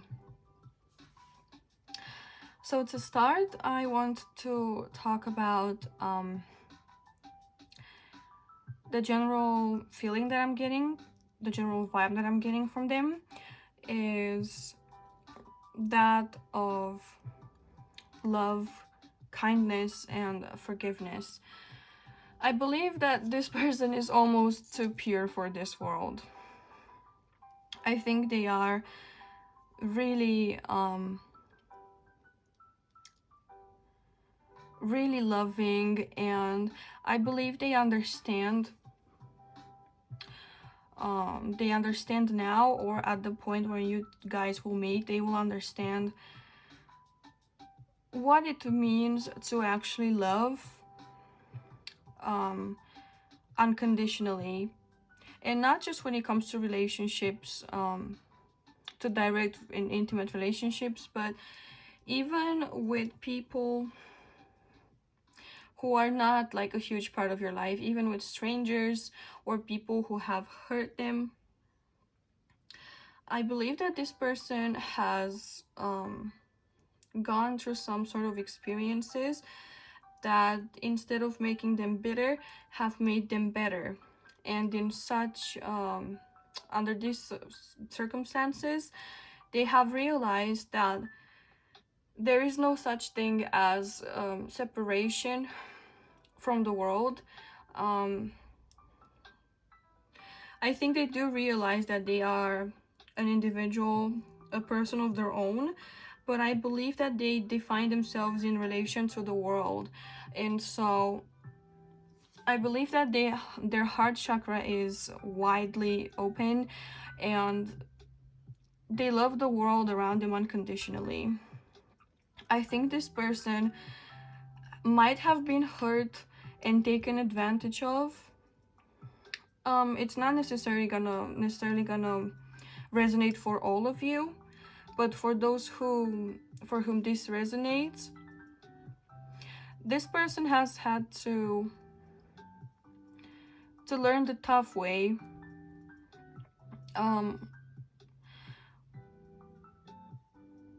that people actually, so basically that hurt people is what I'm hearing. So people who are hurting on the inside, even on the outside, they hurt because they are in a dark place, and because of the pain that they are going through, and not because they are intrinsically bad or evil. I feel like this person understands and has a pretty easy time forgiving people for their mistakes, even personal mistakes like disappointing them or letting them down, because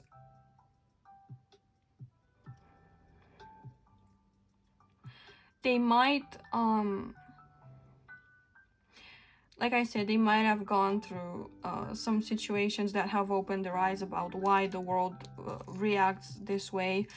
I feel like this person might have started out as someone who was trying to please everyone around them, someone who didn't know what they what they stand for, what they want to fight for, what they like, what they dislike. Essentially, they didn't necessarily have boundaries. And while I believe that they don't necessarily have boundaries, as in to keep people away now, I believe they understand not to take things personally when someone else is trying to hurt them for whatever reason.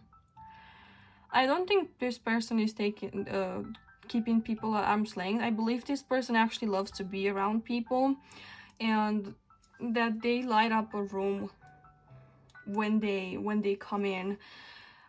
We have all these like sun and star elements here represented in the one card. We have it here with the light, we have it here as well, and we also have it with this angel of snow, because this angel of snow is talking about one's ability of smiling in the face of sadness and making others feel better when they are in a place of despair and grief.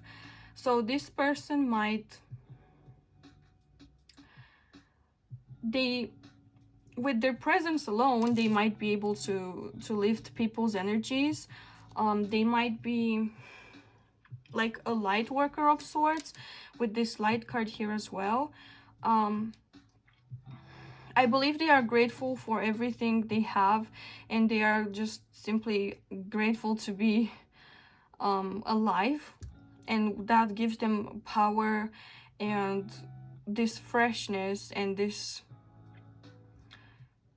just this like shining aura every single day, no matter how things are going for them.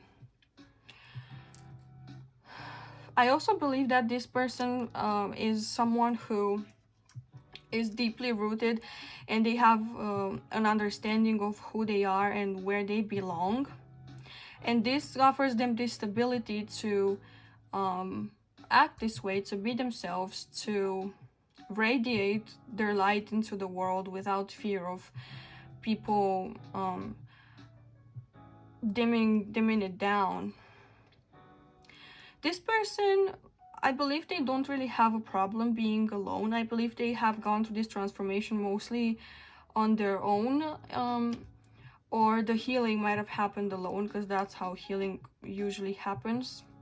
It does happen in a relationship as well, but when it comes to their own person and their self-discovery and self-awareness, you kind of have to go at it alone.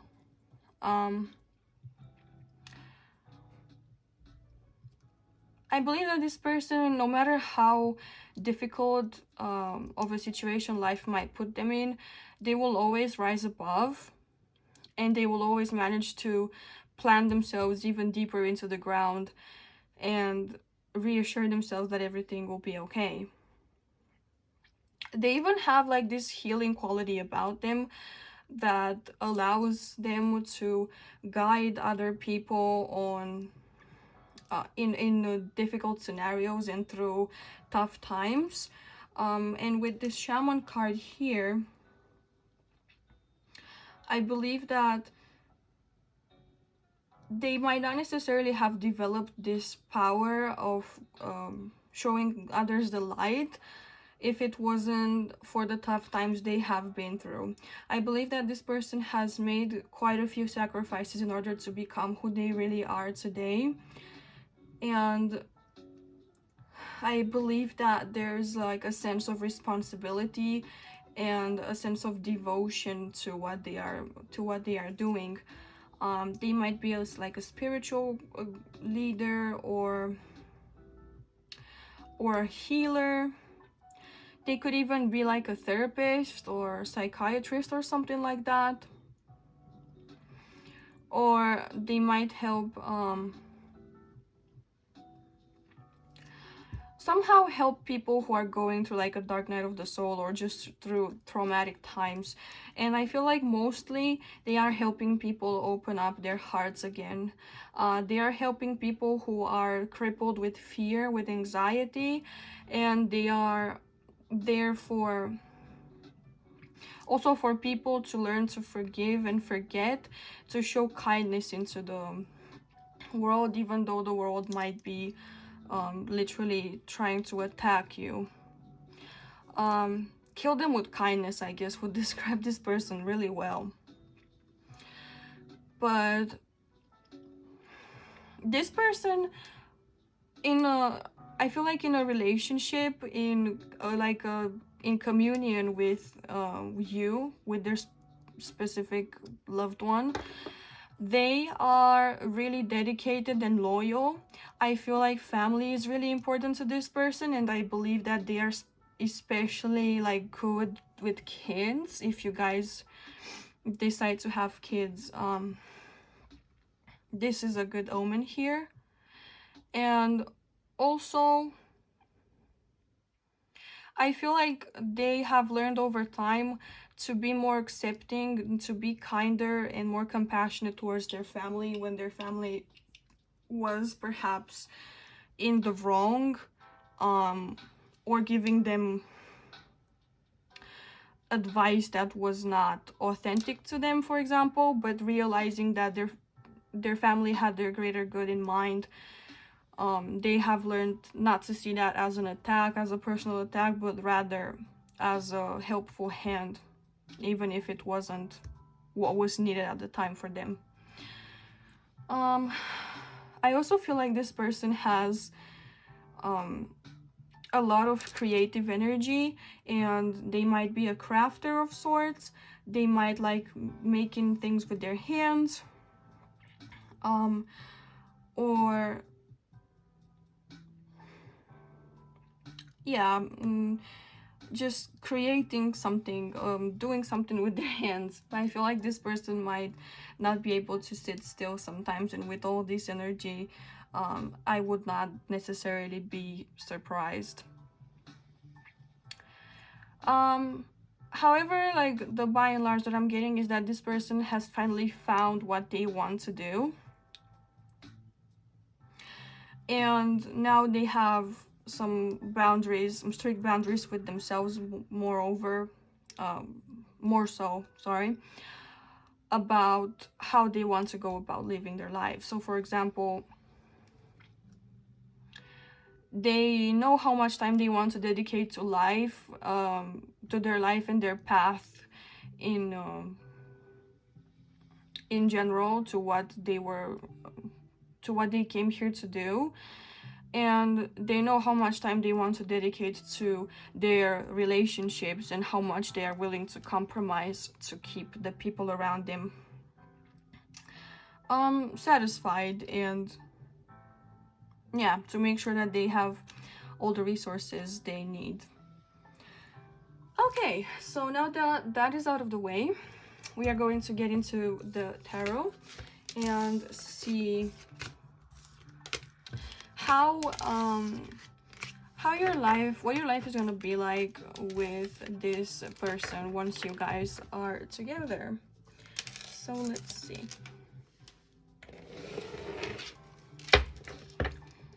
Let's give this a few good shuffles. And Spirit, will you please tell us what pile 3's life together with their person is going to look like? Give us some details on that, please.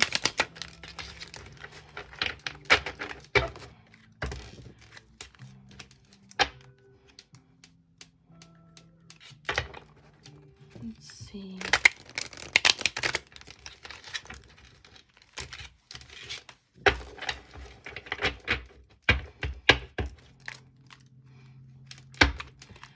Alright, Spirit. What is pile 3's life going to be like with their specific person? We have the 7 of Swords reversed. What is their life going to be like? Which way do you want to go? Upright. We have the 4 of Pentacles upright. We have the 3 of Cups reversed. We have the Knight of Swords. We have the Page of Wands.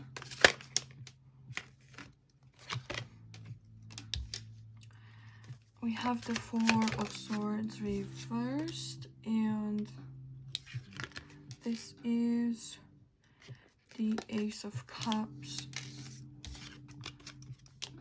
reversed. Can we get a clarifier? Thank you.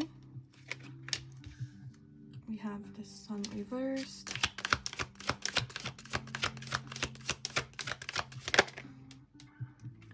We have the 2 of Pentacles.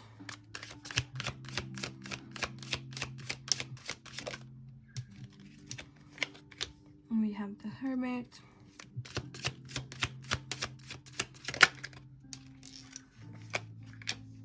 We have the Knight of Wands.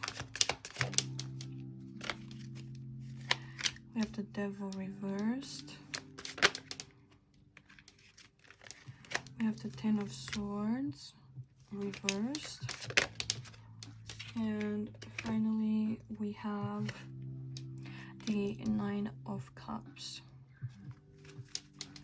And at the bottom of the deck is the Six of Wands reversed.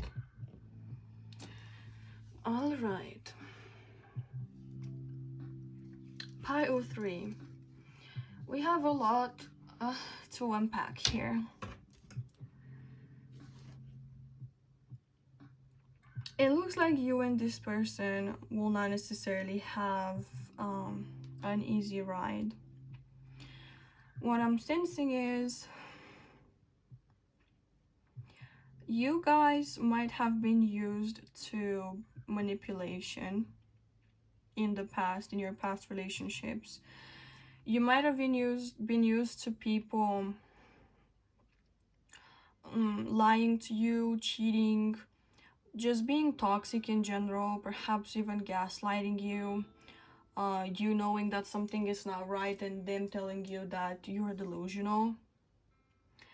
And I believe you guys will have a tough time in the beginning to make this relationship work. Not because there's something wrong with it, but because you might be so used to people mistreating you that is absolutely familiar, and therefore your brain perceives it as safe. As stupid as that might sound, it actually happens. So what happens when you reach when you finally find this person that is healthy and most likely loves you for who you truly are and has healthy ways of showing that, you guys might not be happy because you will feel a sense of discomfort, or you will try to pick up fights out of nothing just to bring back that feeling of familiarity in the relationship, which sounds fucked up, but trust me, it can be overcome. It just takes a little bit of work. And so far I've noticed in all the piles, there's been this Two of Coins energy going around, so it seems like the common theme for all these relationships, all these marriages, is that you guys have to realize that every marriage, every relationship has its ups and downs. Sometimes it's exciting, sometimes it's playful, sometimes it can feel like it's too much. Sometimes it can feel like a rocky ride, and that can be exciting if you have the energy for it. But if you don't, it's just gonna make you puke.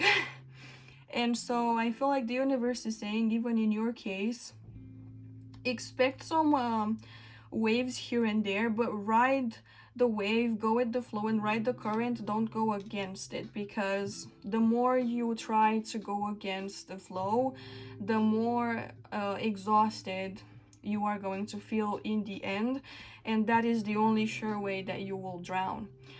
If you go with the flow and if you go with the waves, they are eventually gonna take you to shore, so you will finally reach good resolution, whatever comes your way. I feel like you guys might, I feel like you will have a feeling of stability in the relationship, but this stability might actually destabilize you, no pun intended, because like I said, you are so used to your partner not being there when you need them, not being honest, not being what you need them to be. So you will feel, I feel like in the beginning, you will think that this person is playing games, that they are trying to manipulate you or play you or be dishonest, or you might even accuse them of cheating. I'm hearing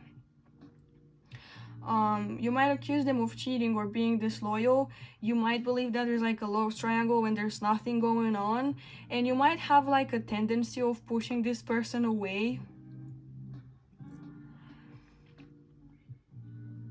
And yeah, so you will have this, you might have this sort of mechanism that goes like, I'm gonna dump them before they can dump me, if that makes sense, because you will feel protected that way from yet another disappointment.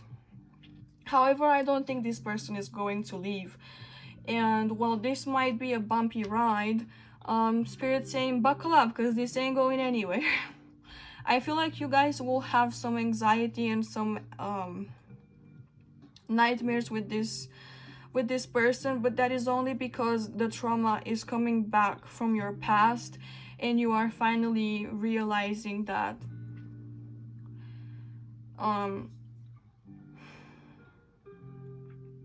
you've been pushing all these traumatic experiences down when they were trying to come back to surface, and you've been ignoring them when they were trying to tell you that something's wrong. I don't think that this person is trying to hurt you. I do believe, however, that all the trauma that you have amassed in your past with the past relationships is going to be felt in this one. And no one actually talks about, I've actually seen that recently on social media discussed, that no one talks about how difficult the first healthy relationship after a bunch of toxic ones actually is.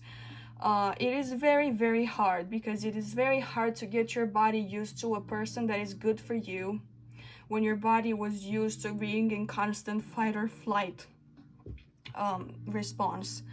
With this Nine of Wands reversed here, I feel like in your past, you guys were always on edge, you guys were always exhausted, you were always tired, you were always bracing, not knowing if you can take the final blow, but always expecting it to come, on the brink of giving up, but not being able to let go.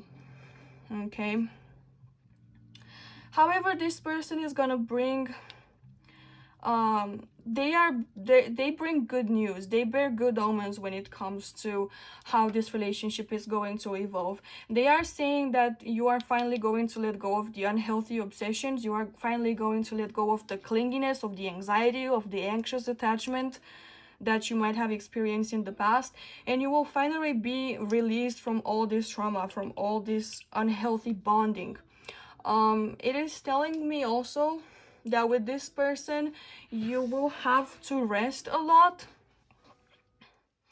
because it seems like you've been putting off rest for a while, and you might feel constantly tired for a while in this relationship, because you have not taken the time to rest before. And if your body has, like I said, constantly been in a fight or flight, anxious, fearful state, you are completely dysregulated, you haven't rested, and therefore now when you will be safe, you are actually going to feel constantly tired for a while until your body kind of regulates itself again, you know. But with this Ten of Swords here, this is once again showing me that this is the final step for you guys to be able to enjoy true love, and to be able to enjoy a healthy relationship in which you are treasured, in which you feel safe, protected, and so on and so forth. With this Ace of Cups here reversed, I believe that you guys will not, you might not take this opportunity when it first comes to you. You might not take this person seriously when they first offer you this love, this proposal.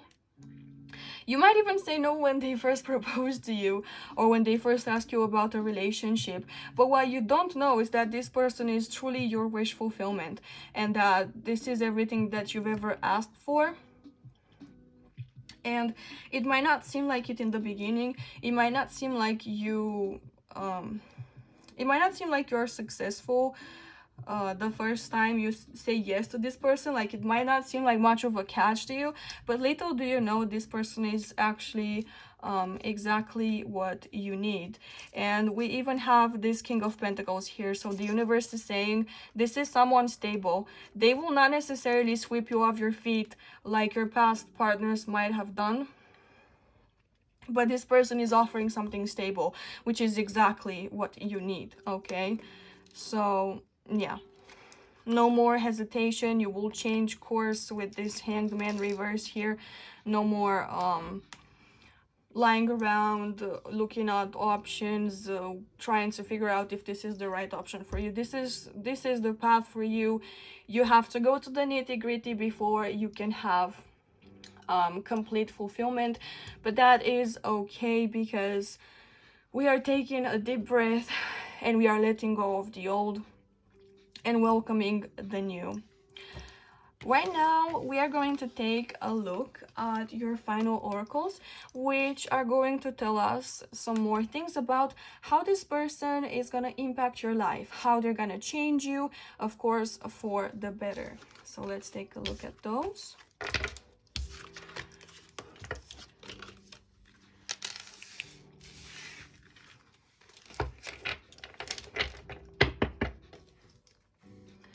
All right. So we first have the Dove and the Oriole. We have feel and allow a deeper sense of peace to fill you now. This is a divine quality. And we also have a new creative venture is on the horizon. See it as a positive change.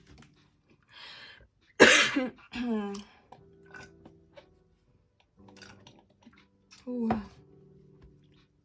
Talking for hours requires drinking a lot of water or something. Water preferably. So pile 3. Like I've said already, this person is going to finally give you the peace, the tranquility you deserve that you have not felt before. They are gonna take away all this anxiety, all this fear and constant state of excitement that's not necessarily healthy. And I'm also sensing that they are bringing they will allow you to finally be inspired by your partner and no longer frightened by the possibility of them leaving. They're going to open new doors for you to perceive relationships, and they are going to change the way you look at relating to people and your relationships to people in general. We also have don't let pride get in your way, full moon in Leo, and we have forgive with full moon in Pisces. So you guys might have Leo or Pisces placements. You definitely don't have to, but it's possible. I do believe that this person, when they come into your life, you might be a little too prideful to let them in. Like I said, then you might turn them down for feeling like they are not good enough for you, or that they are not, I don't know, good looking enough or something like that. They don't give you that initial spark. But I feel like Spirit saying don't let that deter you, and you will soon realize after giving this person a chance that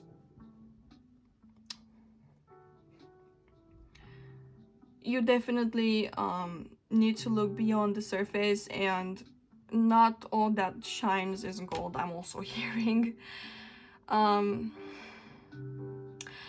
Also, with this full moon in Pisces, I feel like this person is going to teach you the importance of forgiving yourself and forgiving your choices in the past, as well as forgiving what other people have done to you and being kind to them, because not necessarily openly, but at least in your heart, feel kindness and feel compassion for them, because they most likely have hurt you coming from a hurt place themselves.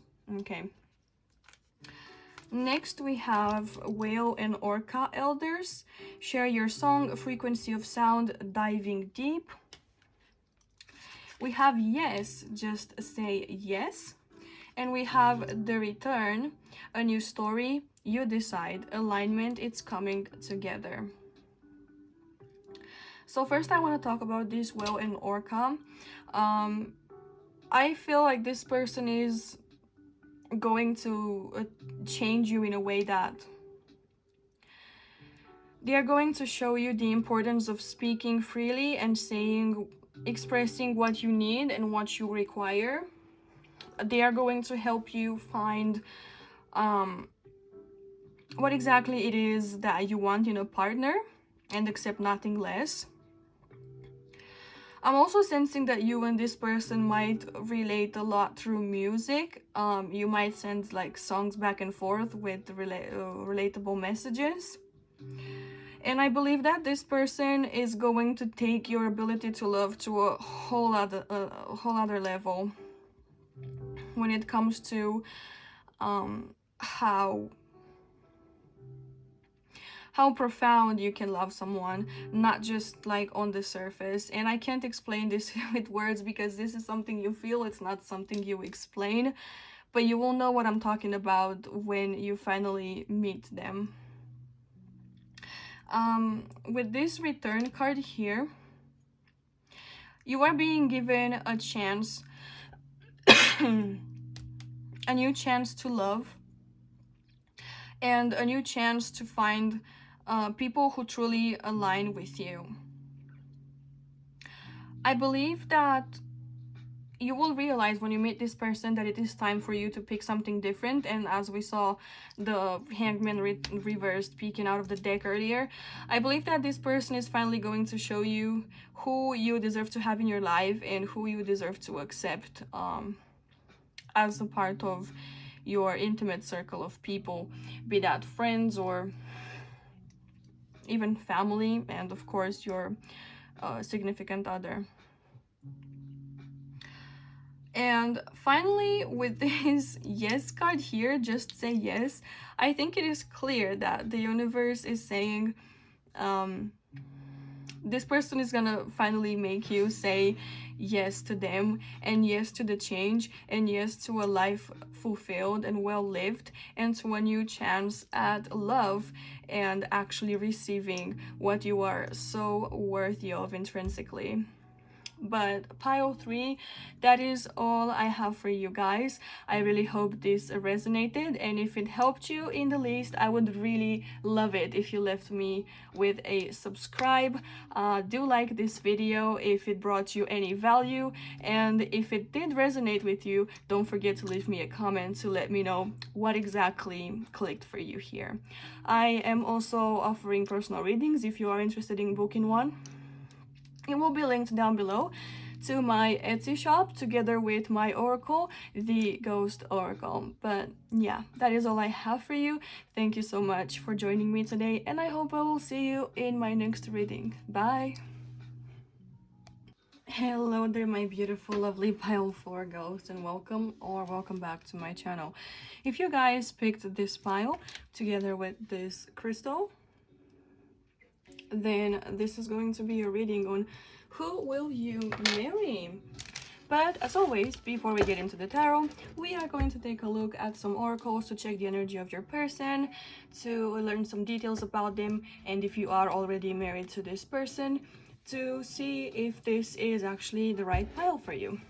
So let's go ahead. To start,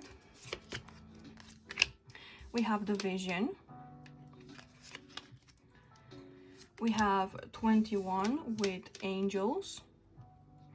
And for some of you, I'm getting the band 21 Pilots might be significant. We also have Intuition with Vasilisa the Wise. We have Magical Clothing, Empowerment. We have Frog.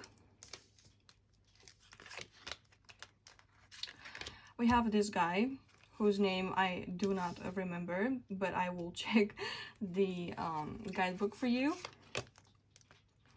We have the Angel of Silence. We have Belladonna Visions, Caution, Guidance, Clarity, and Stand Firm. And last but not least, we have the Owl with Wisdom.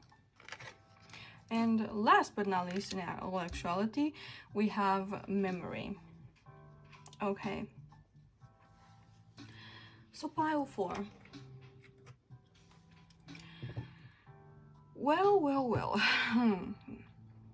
It looks like you, my dear pile 4s, are going to marry someone really inspired.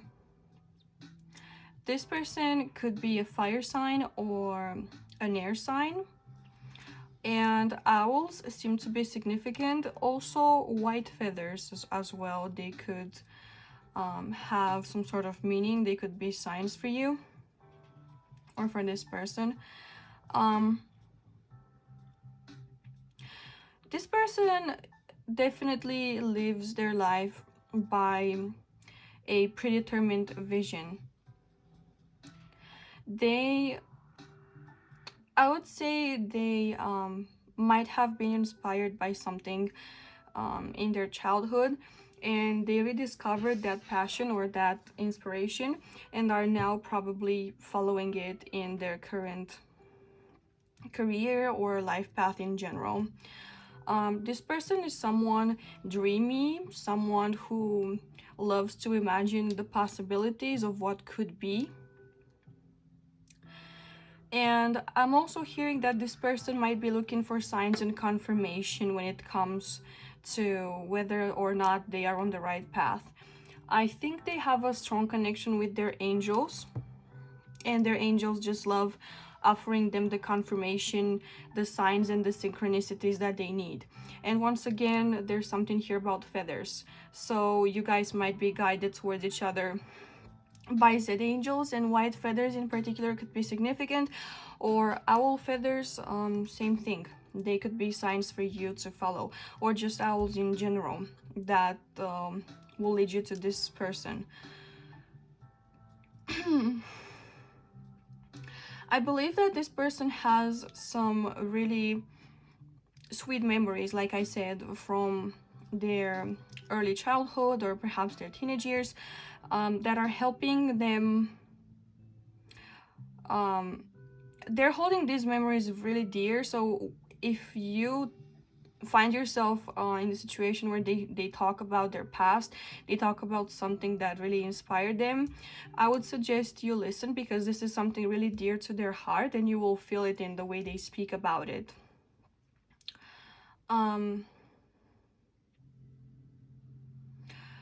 I believe this person has undergone a process of developing their maturity, but more so developing their intuition. They might have been put through certain trials and challenges in which they had to prove and develop the intuitive skills of following their gut to bring them to their desired outcome, or to at least a resolution when it comes to a challenge and a problem. I believe that their angels might have been the ones arranging these tests and these challenges for them to shape their intuition, because they probably wanted to guide them along this path that they have chosen, this really inspiring pursuit. And in order to be able to communicate with your person, their angels had to make sure that their intuition is strongly developed, and so they have offered them these challenges and these trials. Your person might feel at home in like forested areas. They might like going for hikes. I do believe that they like to reconnect and connect to their angels in silence, and perhaps for the forest is helping them do just that. I do believe that your person might also be somewhat of a night owl. They might be up at night and they might work better under the cover of the moon. They actually might get inspired by the moon or the stars, the constellations, the heavens in general could be an inspiration for them. This person might have been able to contact their angels from a very early age, and this first contact might have been what reignited their passion and this pursuit of getting back in touch with their angels. I'm also sensing that for some of them, crows, ravens, wolves also might be important symbols that they might, signs that they might take as confirmation. This person might have pets, like dogs specifically, I'm hearing, or for some of you, specific, very specific huskies. But moving on, I believe that your person has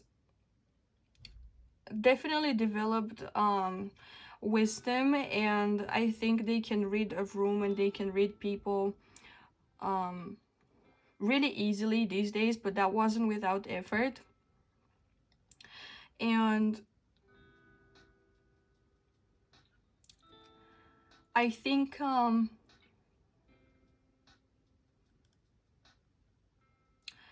Athena might be important for some of you. They might find comfort in connecting to this goddess, or they might identify with her values. I also want to say, I believe this person has sort of like a duality to them.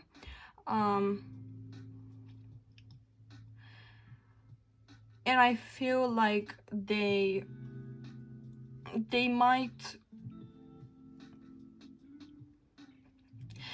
realize that they should proceed with caution with everyone they meet because of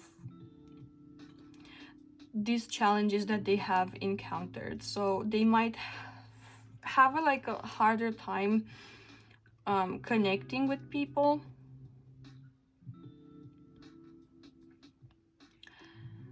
At least until they see exactly what those people are about before they come any closer. This person might have an interesting, eye-catchy way of dressing up, and I believe that they're a little like flamboyant, or at least their style is really unique to them, or they might actually be their moods might be affected by the way that they dress, or they might know that the way they dress actually influences their mood, and so they try to dress accordingly. This person might wear a lot of black or a lot of red, or just have an affinity for these colors.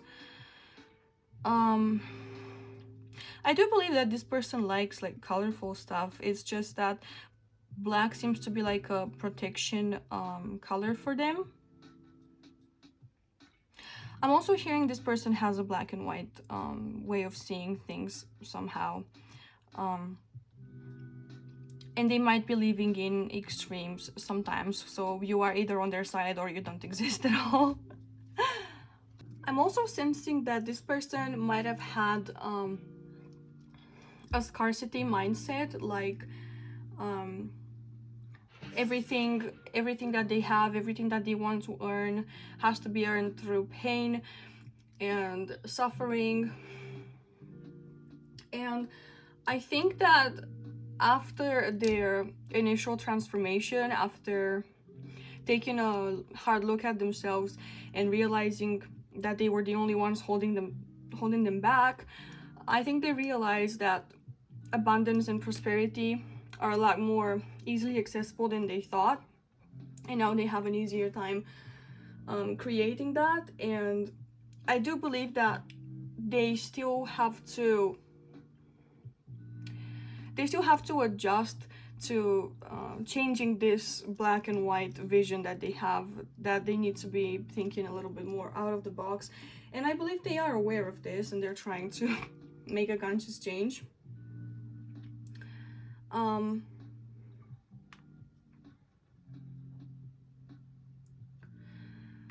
I think a lot of the wounds that have affected this person have possibly stemmed from their childhood, and if not, they could have stemmed from like past lives and karmic ties from ancestral situations. So things that concern their ancestors or their family somehow. And I do believe that they are trying to set themselves free from the reign of these toxic ties.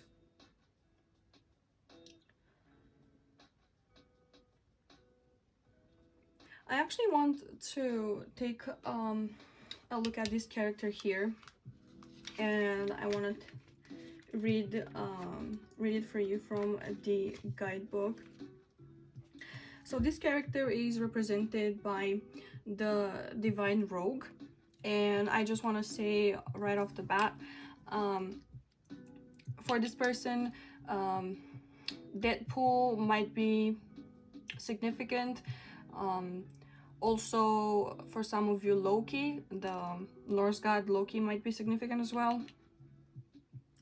So the card says, the rogue is the anti-hero, the transgressor, the rebel who mocks and overturns social norms. Through swindles, fraud, and jokes, this trickster brings valuable teachings about the nature of opposites. He brings us into situations of exaggerated hunger, unbridled sexual yearnings, and unlimited wandering, teaching us the dangers and benefits of impulsive behavior. The masks represent the bad brother, the sun at dusk, and the dead who are exorcised by reproducing their features. By reproducing and imprisoning these energies, we can better understand, control, and redistribute them for the good of all. Always remember to look at the other side of things. There are two sides to every story, and benefits and risks in everything. So as I was saying, this is just further confirmation that this person sees like the duality of life, but I do believe that sometimes they even tell themselves that perhaps there's more than two sides to life, and perhaps there are some shades of gray in between that we are not aware of yet. This person could have like a Gemini or Gemini placements in their chart, or they could be someone who has managed to integrate multiple sides of their self, of their personality. They might be acutely aware of their ego and of their higher self at the same time. They might have like opposite voices in their head constantly telling them you should do this, but you should do that. Kind of like the angel and the devil interplay. The angel on one of your shoulders and the devil on the other, sort of always trying to influence you in making decisions. So this person might have like a tough time making decisions, but ultimately what is guiding them is this greater vision for themselves.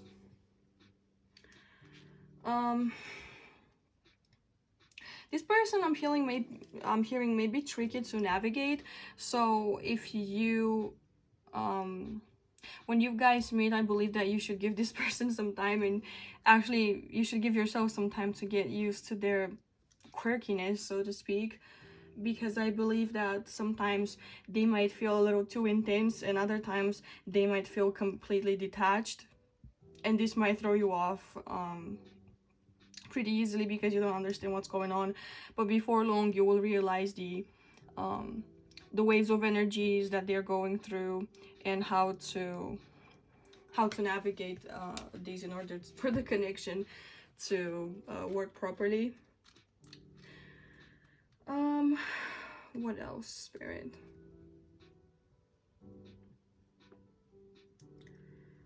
Okay.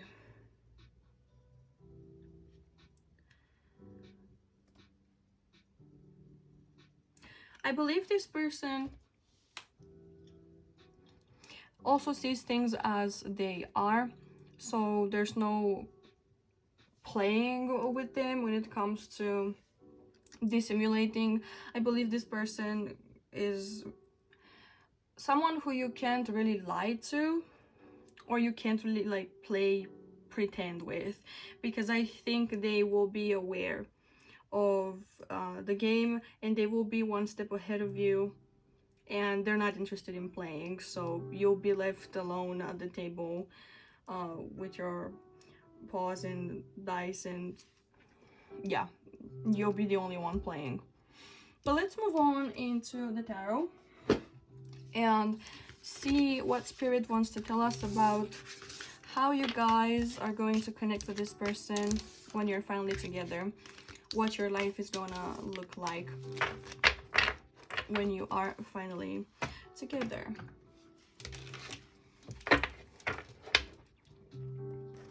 So let's see, Spirit. How is Pile 4's life gonna be influenced by this person? Go. Okay, no. What would their life look like together with their future spouse? What would their marriage life look like?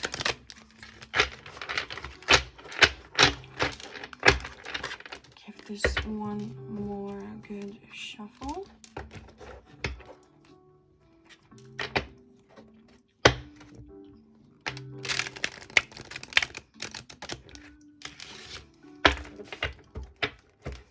Alright, Spirit. What will Pile 4's life look like with this person? What will it look like? We have the Knight of Pentacles reversed. With the King of Cups reversed.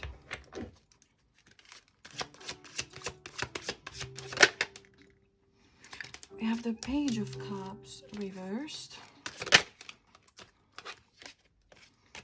We have the Four of Wands, also reversed.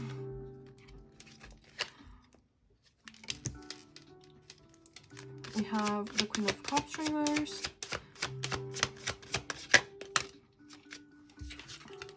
We have the Magician.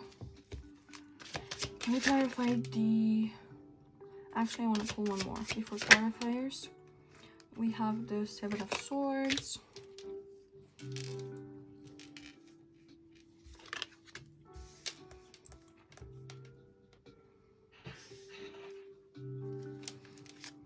And now to clarify the Knight of Pentacles.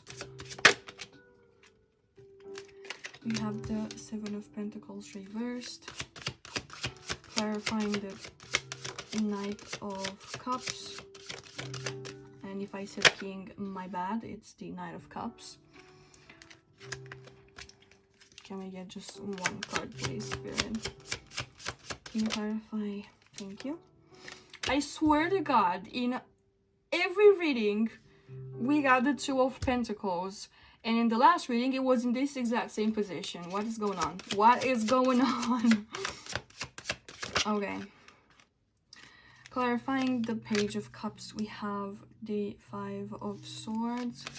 Clarifying the Four of Wands. We have the Ace of Pentacles.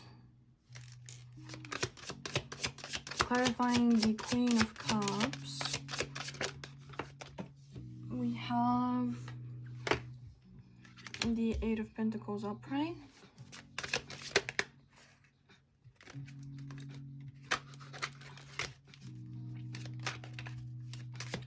Clarifying the Magician.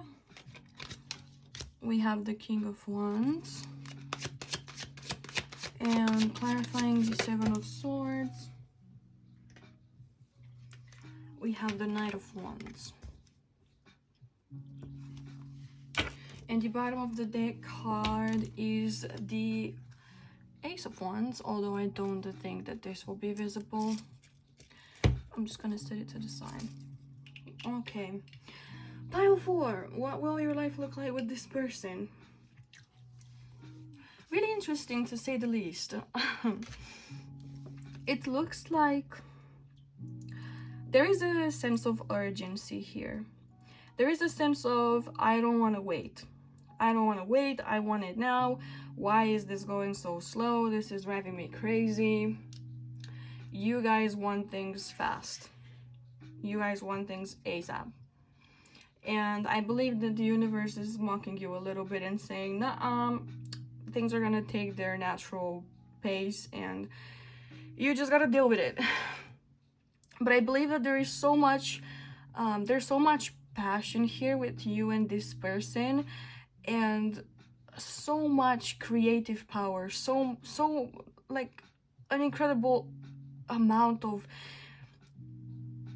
just the desire to make things happen, to create, to put your plans into motion, to express all the things you want to express, just for the world to finally receive what you have to offer and to be recognized for what it is that you offer.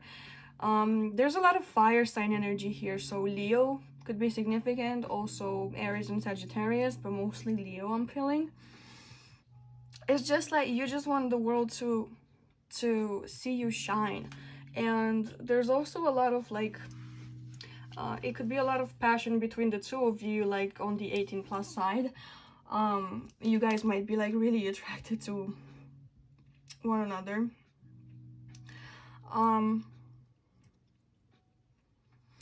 However, I believe that there is a tad of emotional immaturity here. I'm not sure whose side this is on, but if it is on your side, then the universe is saying tread carefully, because this is a rocky road, and you might enjoy like being on the wave, but when the wave comes down, you don't know what you're gonna get.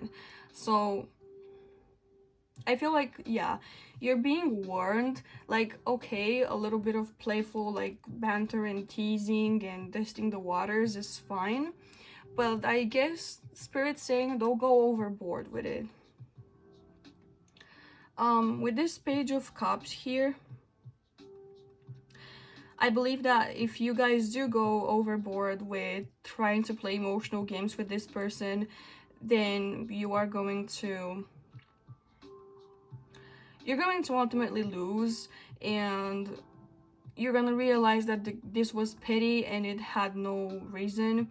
Also, there's something here about harsh words, or just trying to win a conflict, for example, and you'll realize that sure, you win the fight, but you lose the war, because this person was ultimately more important to you than winning the argument, but you didn't see that in the heat of things. So be attentive when it comes to what you're saying in the heat of the moment, and also try not to be childish. I believe that there is still some emotional maturity to be achieved in order for this relationship to thrive, but you live and you learn, and experience is one of the best teachers, and this person has knowledge from personal experience of how people can be and why you react the way you do. So you might actually still get some sort of understanding and some sort of acknowledgement from this person that, yeah, I know that it's hard to overcome these things, and I know you didn't mean what you said or something like that.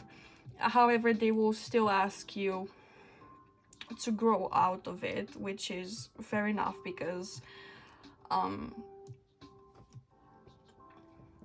you know, jokes aside, you need to be mature and dependable and not hurt other people's feelings just because you thought, you know, a joke was funny. Like, you need to know your limits and your boundaries, is what I'm trying to say, and don't overstep your boundaries with them, as with any other person you care about. So there's nothing like out of place here about them keeping you at arm's length or something. No, it's not like that. I'm sensing, however, that you guys getting together, you guys getting married could be delayed, or something might happen that's gonna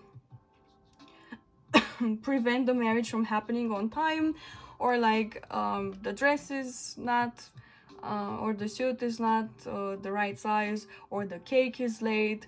But like, this is still going to happen, but it seems like there's gonna be some sort of not a big challenge, but just like a hop in the road when it comes to fulfilling the ceremony. However, I believe that this hop, whatever it is, and your marriage altogether is gonna bring you new opportunities of creating abundance for yourselves. This could also represent if you guys want to have children, this could be a good omen for having kids, or this could be good omen for health. If you've been dealing with like health issues or something like that in the family, then this is good omens for solutions and opportunities to fix things coming your way.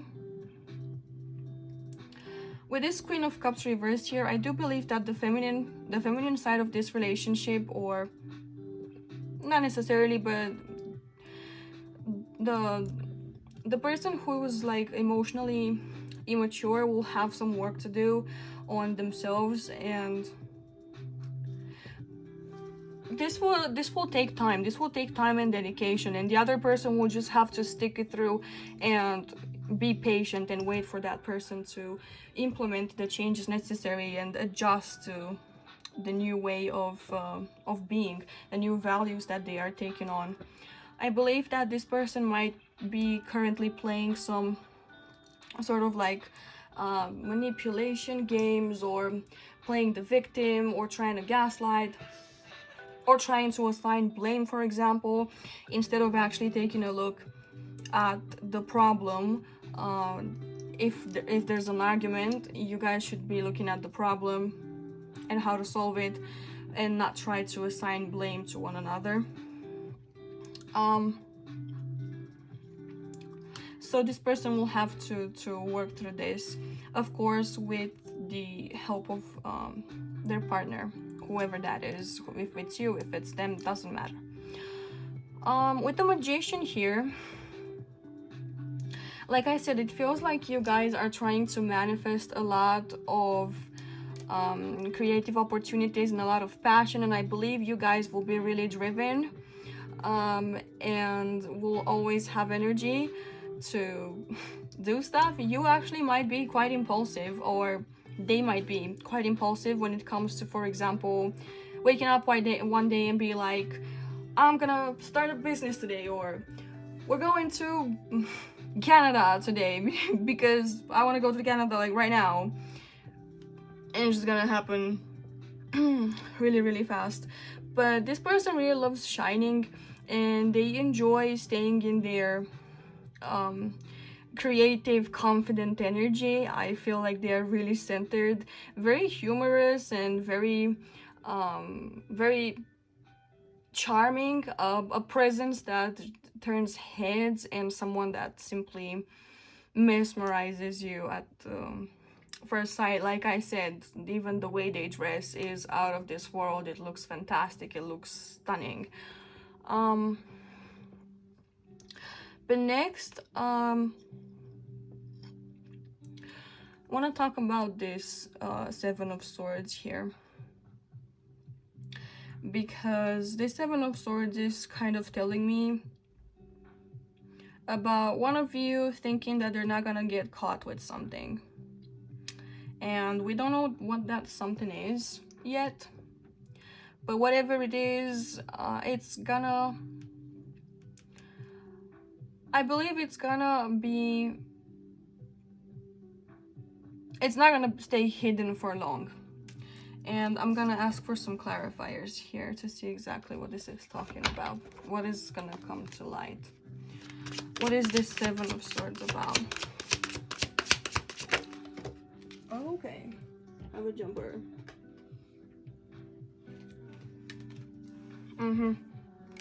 We have a Knight of Pentacles. What else, Spirit?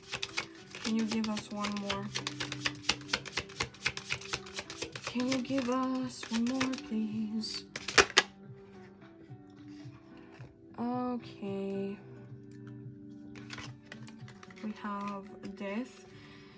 And we also have the Sun, both reversed. So this is a pretty big deal. This is a pretty big deal. So for some of you, this thing that is being hidden, I don't know which one of you is hiding it, but pay attention. This is about a change that this person has promised to the other that they have not exactly stuck through with. It could be, for example, like a bad vice that they had. For example, like if you promise them you will stop drinking, but you're still drinking, or if you promise that you will stop whatever sort of addiction you have and you don't, it's gonna come to light really quickly, and you guys will need to sort it out. For others, I believe this might be about like secret, like side bank account, like a savings account that your partner doesn't know about. Yeah, that's not gonna stay secret for long. And last but not least, for some of you, this is about like your mental state and your capacity of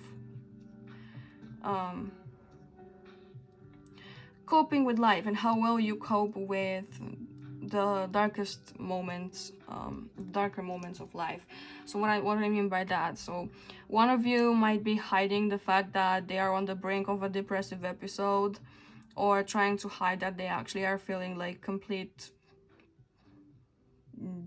complete mess. The other person is gonna see that, and they're gonna call an intervention. It could also be that one of you has lost possibly like hope for the relationship at some point, and I pray not. But if that's the case, you need to know that almost everything can be worked through, and it doesn't seem like there are many challenges here that you need to overcome. A relationship is always going to test your dedication, your loyalty, and your values. And if you don't want to change to become a better person and a better partner, then of course the relationship is gonna be translated in your relationship to your significant other. So compromise is one thing, and of course compromise is almost always there one way or another, but this is talking about like some core values that need to be changed, like for example with this Queen and Page of Cups reversed, emotional maturity and knowing how to tackle conflicts and knowing to go against the problem and not against your partner, things like that. So these are not going to be staying hidden for long. But let's move on into your oracles now and see how this person is going to change your life, what influence they're gonna have onto you, and kind of what will change about you while you are with them. So let's take a look.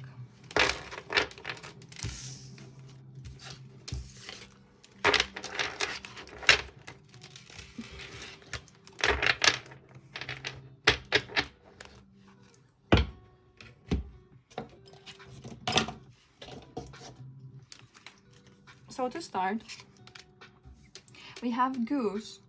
Your dreams and desires are calling you to action. The journey begins today. We also have Duck.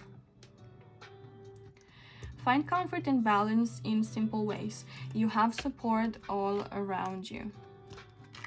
So what this is telling me, pile 4, is that together with this person, you are going to chase your dreams, you're going to chase your passions, and whatever ignites that spark inside of you, you guys are gonna go at it faster and better together than you did alone. And I'm also sensing that before you guys can acquire the level of financial stability that you desire, you are going to learn how to take delight in the small things, in cozy little dates, perhaps like a picnic, or like I don't know, say like late night drive or something like that, or like a little bouquet of flowers here and there. I'm also hearing that with this person, you're gonna finally learn to be patient with the process, realizing that you are being supported into making these changes, even if sometimes it may feel a little overwhelming. and that if you give yourself the time and the permission to grow one step at a time, then things are gonna start picking up for you real soon. But we also have release control, first quarter moon in Taurus. And we have your dreams need a practical plan with full moon in Taurus. So Taurus might be significant. You guys might be an earth sign, or your person might have Taurus placements. You might have Taurus placements. But what I'm getting here is that your person is going to teach you how to take the practical steps of turning your dreams into reality. Because yes, while they do have a vision and they love like entertaining new ideas and feeling the passion and the flames, those are not gonna stick there for long, and you soon enough you won't have the motivation and the endorphins to keep you going, and you will have to rely on dedication and just stick to your plan day in day out. Yeah, when it's not looking and it's not feeling so glamorous like it did in the beginning, you know. It is also talking about laziness and procrastination. So if you guys have been putting a task to the side or trying to have like a perfectionist approach to something that you want to create, this person is going to teach you that it doesn't need to be perfect. Put it out there into the world, even if it's not. If you want to aim for something, aim for a 7 out of 10. If you reach a 7 out of 10, good enough. Put it out into the world. Don't overwork it. Okay. With this release control here, I'm also getting that sometimes you are asked to think about your why and not of the how. So why exactly are you pursuing the things that you are pursuing? Is it because it truly inspires you, or is it because you are chasing the comfort, chasing the gold, chasing the financial benefits of it?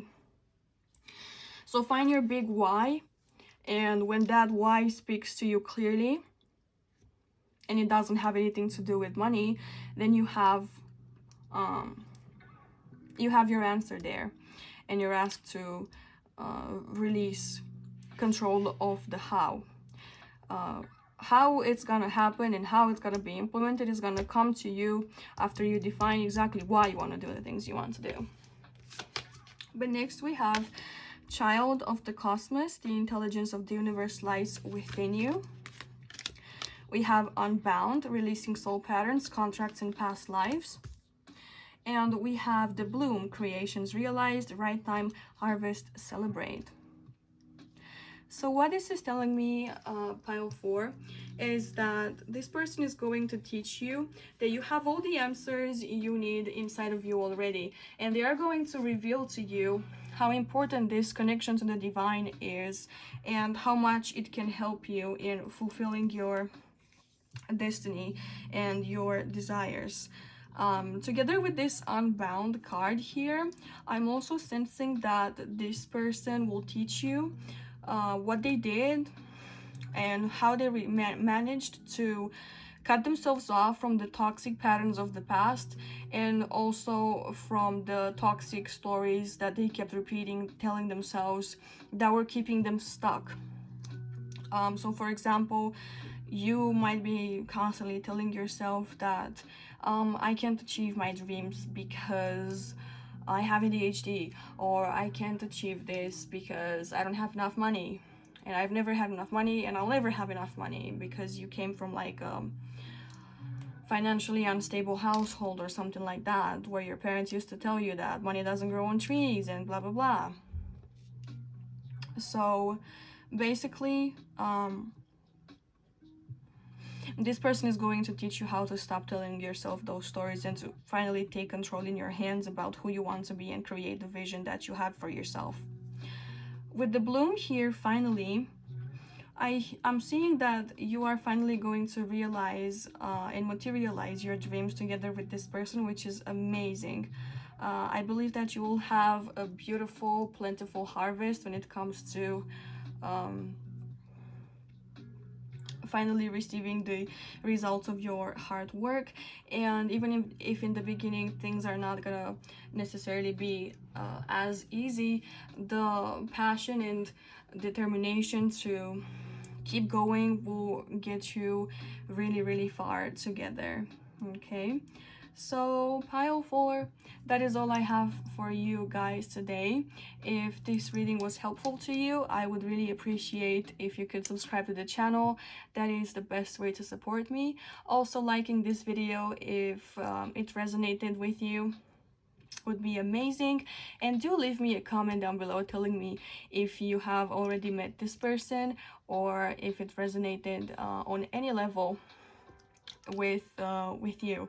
I'm also offering personal readings at the moment, and it will be linked down below on my Etsy shop, where you will also find my personal oracle deck, the Ghost Oracle.